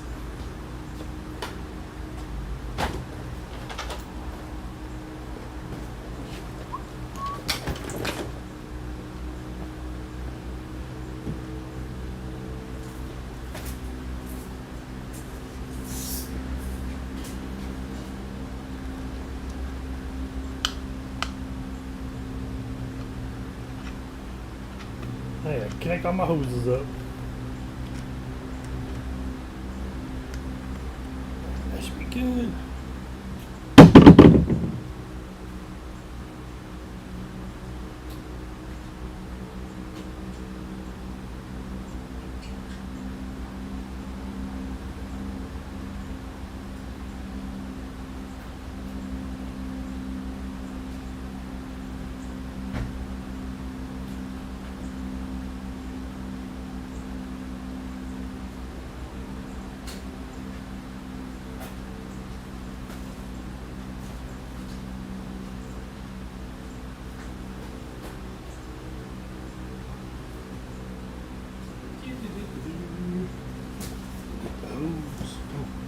Get over here.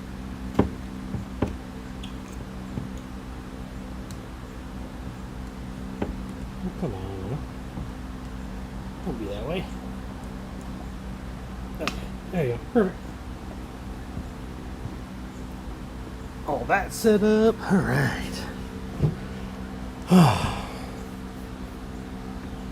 Sure, y'all don't want to see me eat, so I'm going to eat off camera.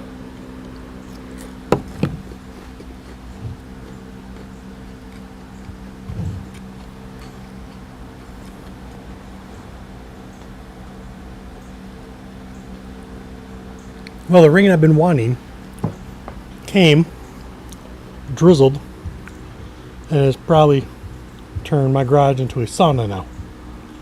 So that's fun.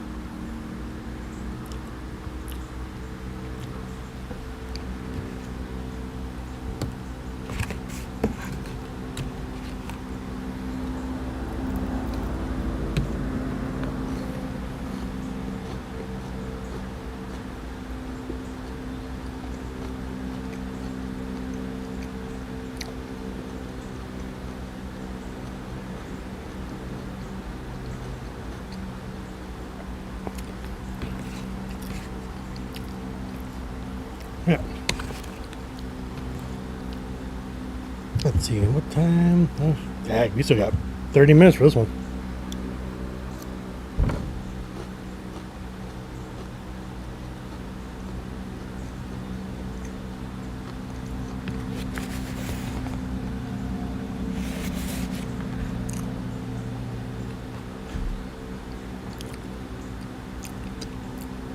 Yeah, that's what I have as well. I got a fan going. I have it like sucking out.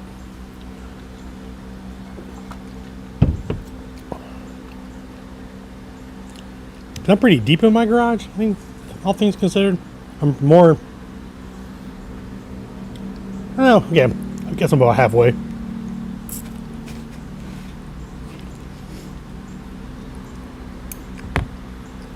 Last time it was kind of, I'm gonna call it stale air, just just no wind blowing. The carbon alarm went off. So now because typically, and ironically, I usually brew when it's raining. So when it's raining, get wind kind of going, all that kind of stuff. So basically, my garage turns into a vacuum, and everything just kind of gets sucked out.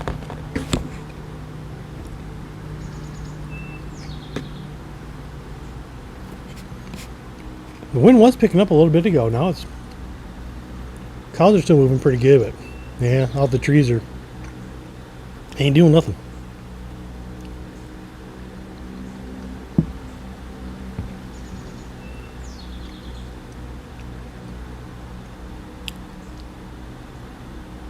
And to be honest, I mean, I'm right next to the pot though too, so I'm sure that's not helping me out much.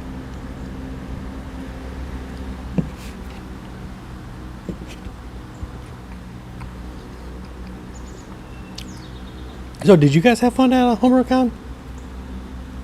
One hand probably. Oh, there you go.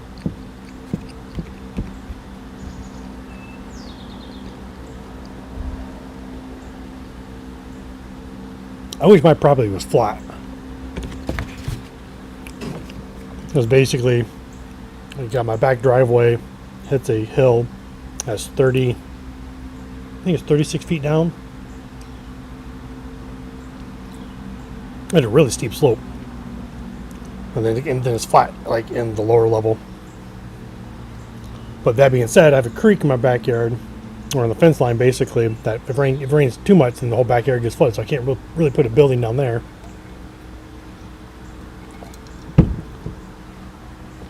Oh, and I don't think I'd want to lug kegs up and down either. So, but if it was flat, yeah, I'd probably give me a shed, turn into like a little brewery or something. That'd be kind of cool.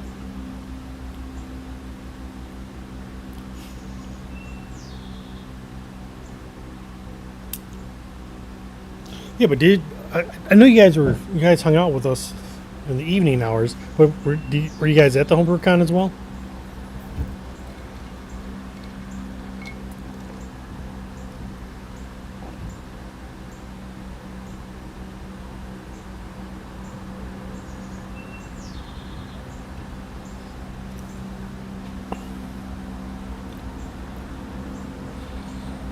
And if not, have you guys ever been to a HomebrewCon?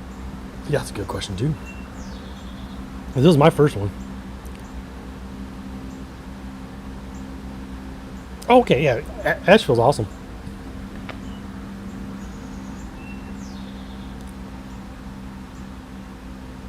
Yeah, I enjoy Asheville. Like I said, it's only like an hour, plus or minus, from where I currently live, so it makes it a lot easier to get there. I feel like some years we go there more often than not. Like we used to go to Gatlinburg Pigeon Forge all the time. But now I don't even know if we go there once a year anymore. I was on Pigeon Forge. Yeah, I was in Pigeon Forge for my son's graduation in Knoxville. Took my dad and his wife to Paula Dean's restaurant. You know, all that family style restaurant. I had a good time.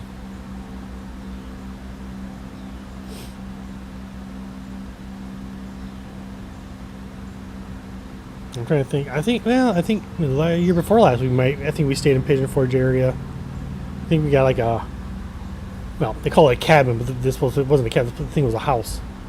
And then I get out in the woods and stuff like that. That was kind of fun. It was like a exclusive resort. So they had like, I think they had a par 3 golf course, like 9 holes, I believe. You could do. They had tennis courts, basketball courts, cornhole, fishing. Hey, you can do all the fishing you want. Mainly bluegill. It was still fun. That was a good trip. But Asheville's awesome. Yeah. Typically when we go, there's like places we'd like to go to because we've gone so many times. We usually just park downtown. We'll hit Killwinds. We'll hit, more often than not, Mellow Mushroom, because that one's really good. The one in John City sucks. And then the wife entertains me by hitting like a few different breweries, but I'm pretty content if we just hit Burial for the most part. I've enjoyed all the beers I've ever had. But I think this year we'll probably go again, honestly, around October or so, because it'll be my oldest's birthday, and he likes going there. It's like a halfway point to meet him as well. Let's see. Yeah. Still a half hour. Nice.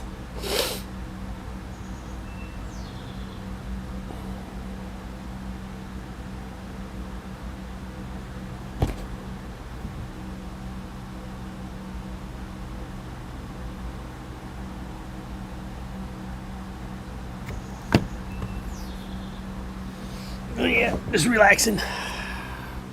Oh, I was supposed to get rid of grabbing food. I already grabbed food. I already did that. Well, go on, get.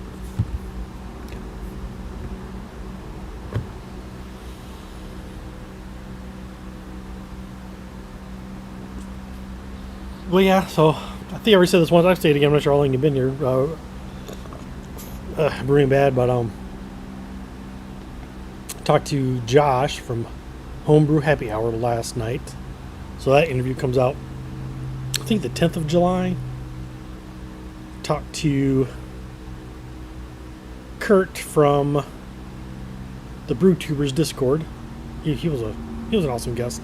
Everyone I've had so far has been awesome.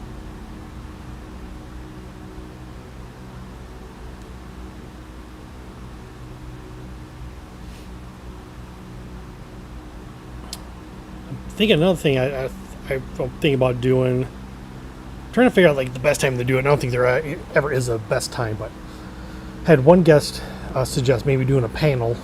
So I get, I don't know, maybe 4 or 5 on or so, and have like just a bunch of questions. Maybe I could source a bunch of questions from the homebrewing community. So I'd like to get a couple, so let's say a couple YouTubers or brew tubers or whatever you want to call them. A pro brewer, a homebrew, maybe a couple home brewers. I think that might be kind of fun to do. It'd have to be like a longer format, right? A bit, you know, they always take forever to go through a panel of people. But it'd be interesting to hear, see how those conversations evolve with questions.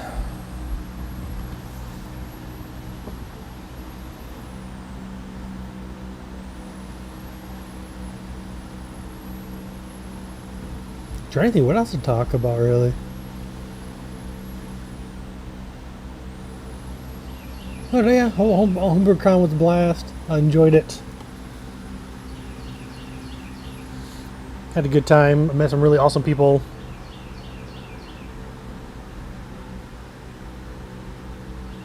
Like I was telling Noam earlier, I wish I'd chit-chatted with you guys just a little bit more than what I did.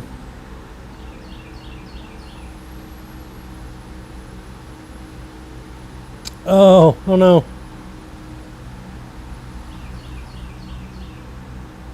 Yeah, kids will be kids. Yeah, I watch my granddaughter every other weekend for the most part, and I've been, ever since she was probably about, she wasn't even 2, so let's say about 1.5 or so, when she realized she spilt, you know, her sippy cup milk or whatever, I would ask her, like, do you want to help clean it up? And then from there to help clean it up, I like, you want Grandpa to get you a towel. So now when she spills something, she's like, can I get a towel? So she cleans up her own mess. For the most part. I mean, she does a good job for a 2-year-old, by any means, right? So.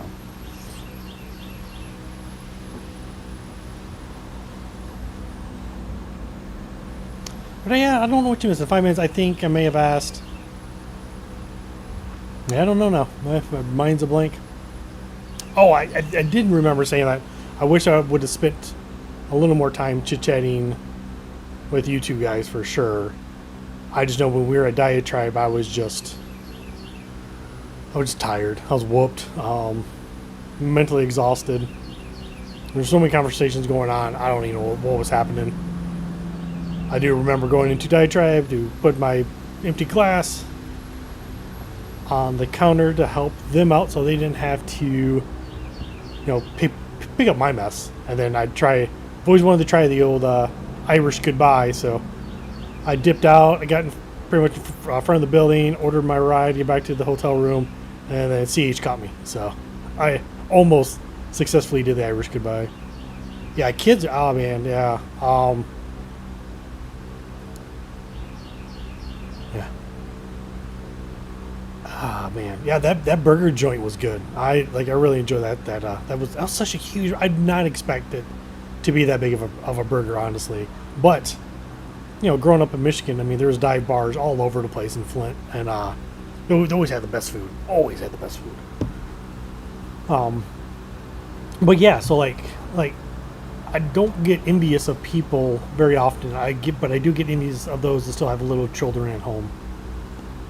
You know, because when those days are gone, they're gone. But being a grandfather, I get to relive some of that over again, and it's different, right? It's not your child. I'm not in that survival mode anymore. I can relax, enjoy. And then now I have grandpa money, right? So there's always that perk too.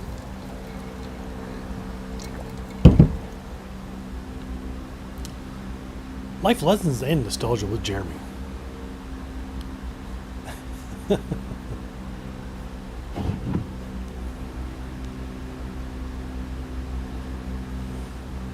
But I'm getting pretty close. I mean, I'll stick around for like, I have two more hop editions, but I may call the stream in 20 minutes or so.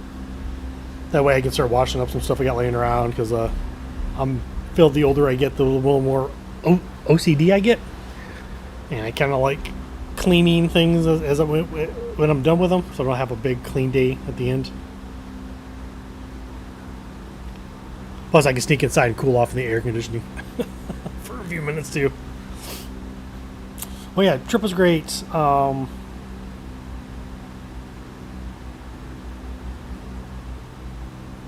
Like I said, I'd be really interested to see where they're going to have it next year. So I've never been to Kansas City. I've been to Milwaukee. Milwaukee's cool, but I think it'd be a good reason to get to Kansas City.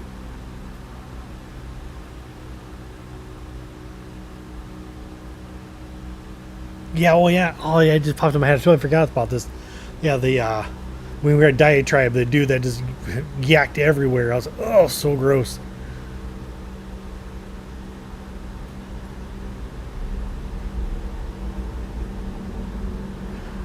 Oh, I think that was the one I had. I think that's what you asked me which one I had as well too. Let me look that one up real quick. My brain is fragile. Yeah, light beer. Yeah, that was delicious. That was really good. I really enjoyed that one.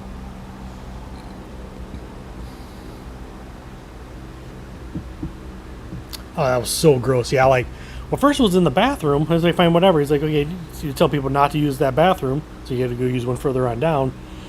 And then when I got out of the bathroom, it looked like it was another big old pile that I don't know where that came from. Like right where we were standing in line at. I was like, oh man.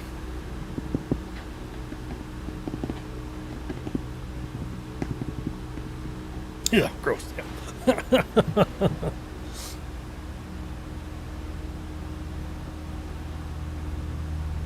Yeah, I wish the Tri-City scene was still pretty big in the craft brew. We've lost so many breweries in the last, especially in the last couple of years. We've lost quite a few. They've just. But the one that's making it the biggest is Johnson City Brewing Company, which I'm pretty sure you can get in Nashville. I know it's being served at the airport out that way, so I assume probably the stores are carrying it. Their beer has just gotten better over the years. And I know it's between Eric and I want to say her name's Anna. I think Anna's the new head brewer now. She does a really good job. They're pretty much known for, or at least in this region, for their peaches ale, I think, or is it lager or an ale? I think it's an ale. It's really good though. It's really good beer. And I know they have different variants of that. They'll do like peaches and coriander and peaches and something else. They're really good. But he's got some pretty cool places you can go to. It's a really great atmosphere. He has one up in Boone's Creek, which is off of 26 if you're familiar with the area. They bought a house from like 1870 something or 1860 something and turned it into a tap house for the most part, right? So you can go there. They get the grounds are huge. It's not really flat. It kind of does it. It's East Tennessee, so everything is a rolling hill somewhere. But they have seating down there. He's got a stage set up down there for entertainment. Most people play on the porch for the most part, but there's a little stage off that way. Then the other one he just opened last year. It's on Walnut Street in Johnson City over by ETSU. And that's a nice, that was a bank he turned into, again, another craft brewery or tap house, whatever you want to call it.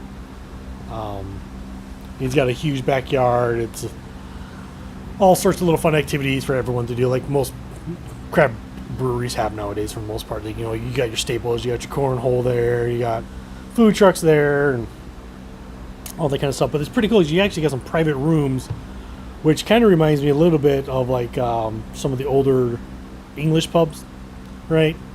It's not quite where you can shut the door and be, you know, completely private, but you can kind of be off on your own somewhere and kind of have more of a personal conversation with people. That's kind of cool. I like that.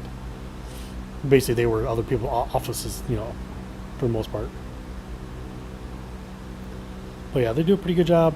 I don't believe Bays Mountain gets very far. I think they're just in the Kingsport area. Sadly, my buddies, the Flanagan Brew, they shut down. Or beer, they shut down. The end of right before Thanksgiving, I believe, last year. They're gone. Little Animals are supposed to be reopening, so he does a lot of like Belgian saison and some sour beers. Yeah, they're supposed to be reopening. They shut down, I think, 2 years ago. I'm trying to think, where else do I go? Oh, Depot Street in Jonesboro. That's a good one. I think Devin does a really good job. That's more like that's right by the train tracks. Like, yeah, so like trains go by once in a while, you can't hear nobody, so you gotta wait for it to go, you know, to leave. That's a really cool place. He does pretty interesting events throughout the year. He does like Orville Days.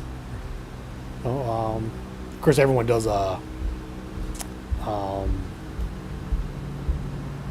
some type of Oktoberfest. How long have I been brewing? Great question. Started in 2021, so not very long, all things considered. I've consumed a lot of information. Then I saw my cousin, Scott, episode number 1, by the way. I saw he was homebrewing. I think he may have started during the pandemic. Or maybe before.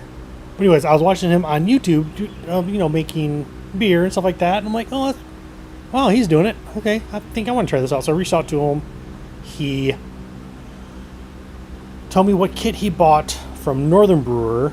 So I bought that one. I think I bought the Party Block Amber Ale. Did that kit, you know, stovetop kit inside. The wife was gone for the day, so I made it, fermented it, bottled it, boom, had beer. I liked it. It was good. What was it, the best beer I've made so far? No, not even close. But I made beer and I was super happy. Got me really intrigued. So the Depot Street I was just talking about, they have a homebrew club there called State of Franklin, which if you're from Northeast Tennessee area, you know all about the state of Franklin, what's going to separate from Tennessee, all this kind of stuff. They had their own constitution. They were ready to be their own state. And so people hold on to that tradition around here pretty tightly, which is pretty cool. Anyways, so I went to that homebrew meeting, and the group there, they were all older adults, you know, 60 plus, and said they weren't teaching anymore. I was like, okay, but they all still taught me stuff. Like, even though they weren't like teaching me, they were like, oh, well, go get the John Palmer How to Brew Beer book. So when I got that, I read it front to back a few different times. Consumed a plethora of YouTube videos, like I said, before I started and while I was making my own beer. So I learned a lot from the community as a whole. But as I met more people in the state of Franklin, more people were interested in teaching me or giving me pointers or not telling me that my beer was shit, which was nice. But I mean, I don't think I would have cared if they would have told me, as long as the criticism followed ways to make it better. You know, I think telling someone beer sucks is not a good thing to do anyways, but telling somebody their beer is off and this is why it could be off and this is how you could fix it, that's definitely, I think, more helpful in the long run. So from there, I learned there was another homebrewing club called Brewnet, or Brewing Northeast Tennessee. This is called Brewnet. Slightly younger crowd, closer to my age. I think some are young. I think I may be one of the older ones in that group, but 35 plus year old for the most part. And they were still, they would teach. We'd have teaching events. We'd have, so like, we had like a water chemistry class from basically a guy. That's what he does as a career. He does water chemistry for a bunch of different companies. We had cider making, mead making, like all the stuff that you would expect out of a homebrew club for talks and stuff like that. Now, State of Franklin did start doing that for a little bit, then they kind of fell off from doing that. I'm a member for life, I guess, since I've been part of it for this long, so that's kind of cool. I don't go very many meetings anymore, typically because like I don't get the email that they're going to have a meeting until the day of, and then I may already have plans for that. But anyways, I digress on all that. I was trying to make a point. I don't know what my point is anymore, except for I've only been brewing for 5 years. I've won some competitions, like homebrew competitions, so I think everything I consumed so far has paid off. So I've won 2 years ago. We had like a fall fest competition, like so bringing a fall fest beer, cider, or whatever. So I made an apple pie cider. That'd still probably be my favorite cider to make in the fall time. My other one would be like my strawberry lemon one, which is really good. And then last year I scored the most points. I snuck by with because we had a clone one for our December competition. I barely squeaked by on that one. So I won that competition and it became Homebrewer of the Year, which is pretty cool. I think I showed off the trophy a few different times in some videos. Yeah. That was definitely humbling for being so new in the hobby, competing against people with 20, 30 years of experience. Well, yeah, it was. They told me what it came down to was basically like the mouthfeel, the CO2 level in our beers of the person that I won over, or beat, however you want to say it. And he's been brewing for, I think, about 30 some odd years. So, yeah. But the thing that was odd in my book, like where I messed up, and if I ever do a clone beer, I won't do that again. So what I did is I said, I'm going to do a Sierra Nevada clone now. Basically is what I'm brewing now for the most part. So I brewed the beer. Had tried it. It's like, oh, this is so good. Oh, man, this is great. The hop flavor is nice. It's not overpowering. Color's good. Head retention's okay. Went out, bought a 6-pack of it. Did a side-by-side tasting. My beer was completely different than from the Sierra Nevada beer I was trying to clone. Yeah. So, lesson learned. But I don't know if I could have made it differently if it would have got better or be closer to it, because like the IBUs in the one that a 6-pack I bought was very mild, where mine was pronounced. So I basically followed the recipe off of Sierra Nevada. I think it's 38 IBUs if I remember correctly. Oh yeah, nope, that's a fun competition. So how long you guys been brewing? I don't know if I know that answer.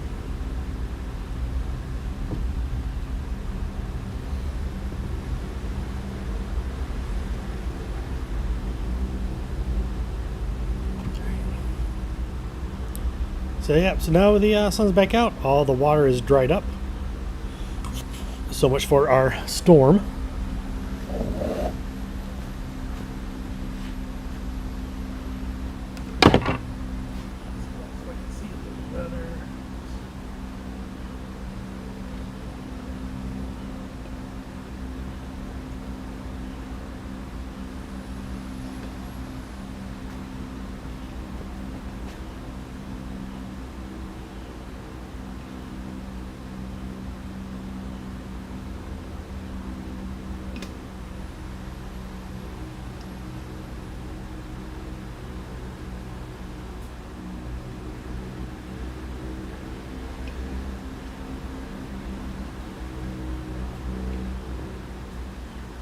Alright, let's see. Glasses back on so I can read. Alright. Started in February. Oh, really? Okay, so yeah, you're new like me. I am. Nice. Well, welcome to the hobby. I'm sure you've been welcomed by everyone anyways. Yeah, I've only done, like, I think I did that first kit, and after watching everybody, I was like, you know what? I'm going to jump into all grain. So I just went straight into all grain. No, I've done other kits, obviously, because I come across stuff like, oh, that sounds really good. Like the one I still buy, I enjoy it, I tweak it all the time, is it's a blueberry honey ale. What I want to do next time I make it, which I usually already make it by now, but I want to ferment it on blueberries and a little bit of maybe blackberries to kind of get the berry flavor, you know, that dark berry flavor to kind of pop a little bit. Because when you buy the kit, it only comes with like extract, right? So you get a lot of blueberry in the nose, but there's nothing in the flavor. So I think that'd be kind of cool. Batch 78. Oh yeah, you definitely have brewed more than I have. Last year was probably the most I brewed, and that was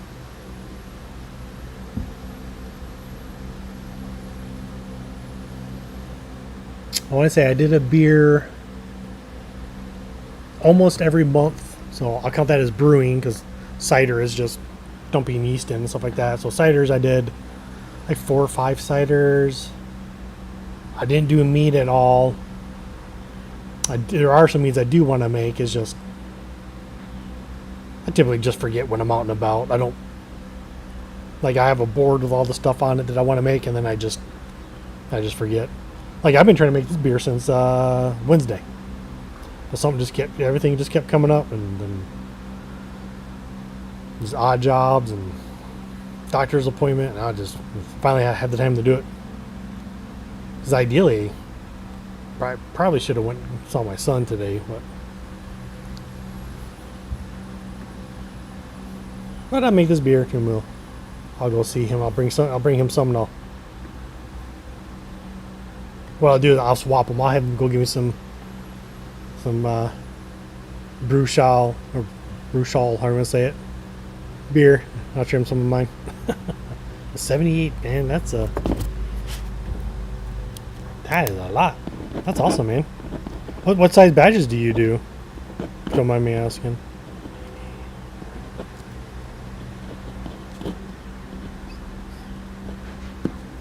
Yeah, that's like 19 beers a year.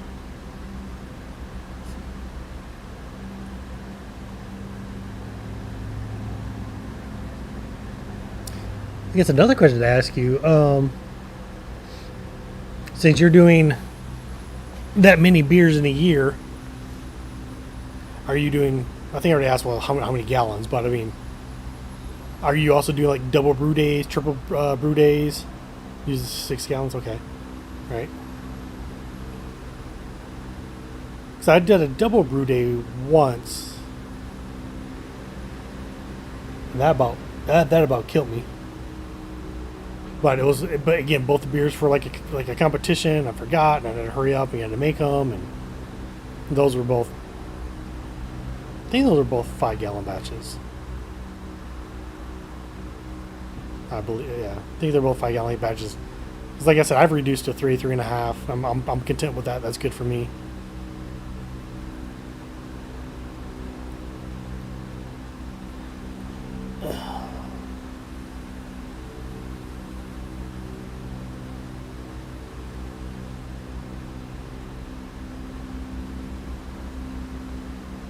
Yeah. Whew.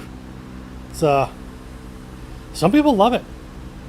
Some people like just getting 2 brew duns in one day, but it's I find it to be a lot.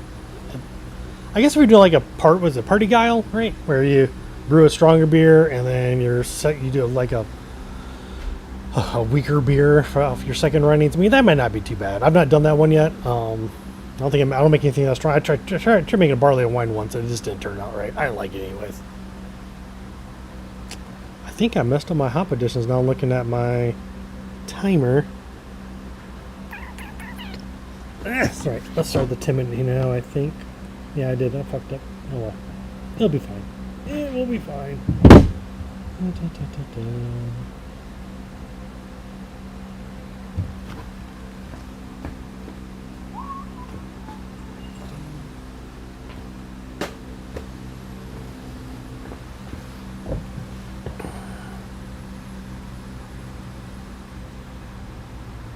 Oh yeah, no problem. Thanks for hanging out with me as well too.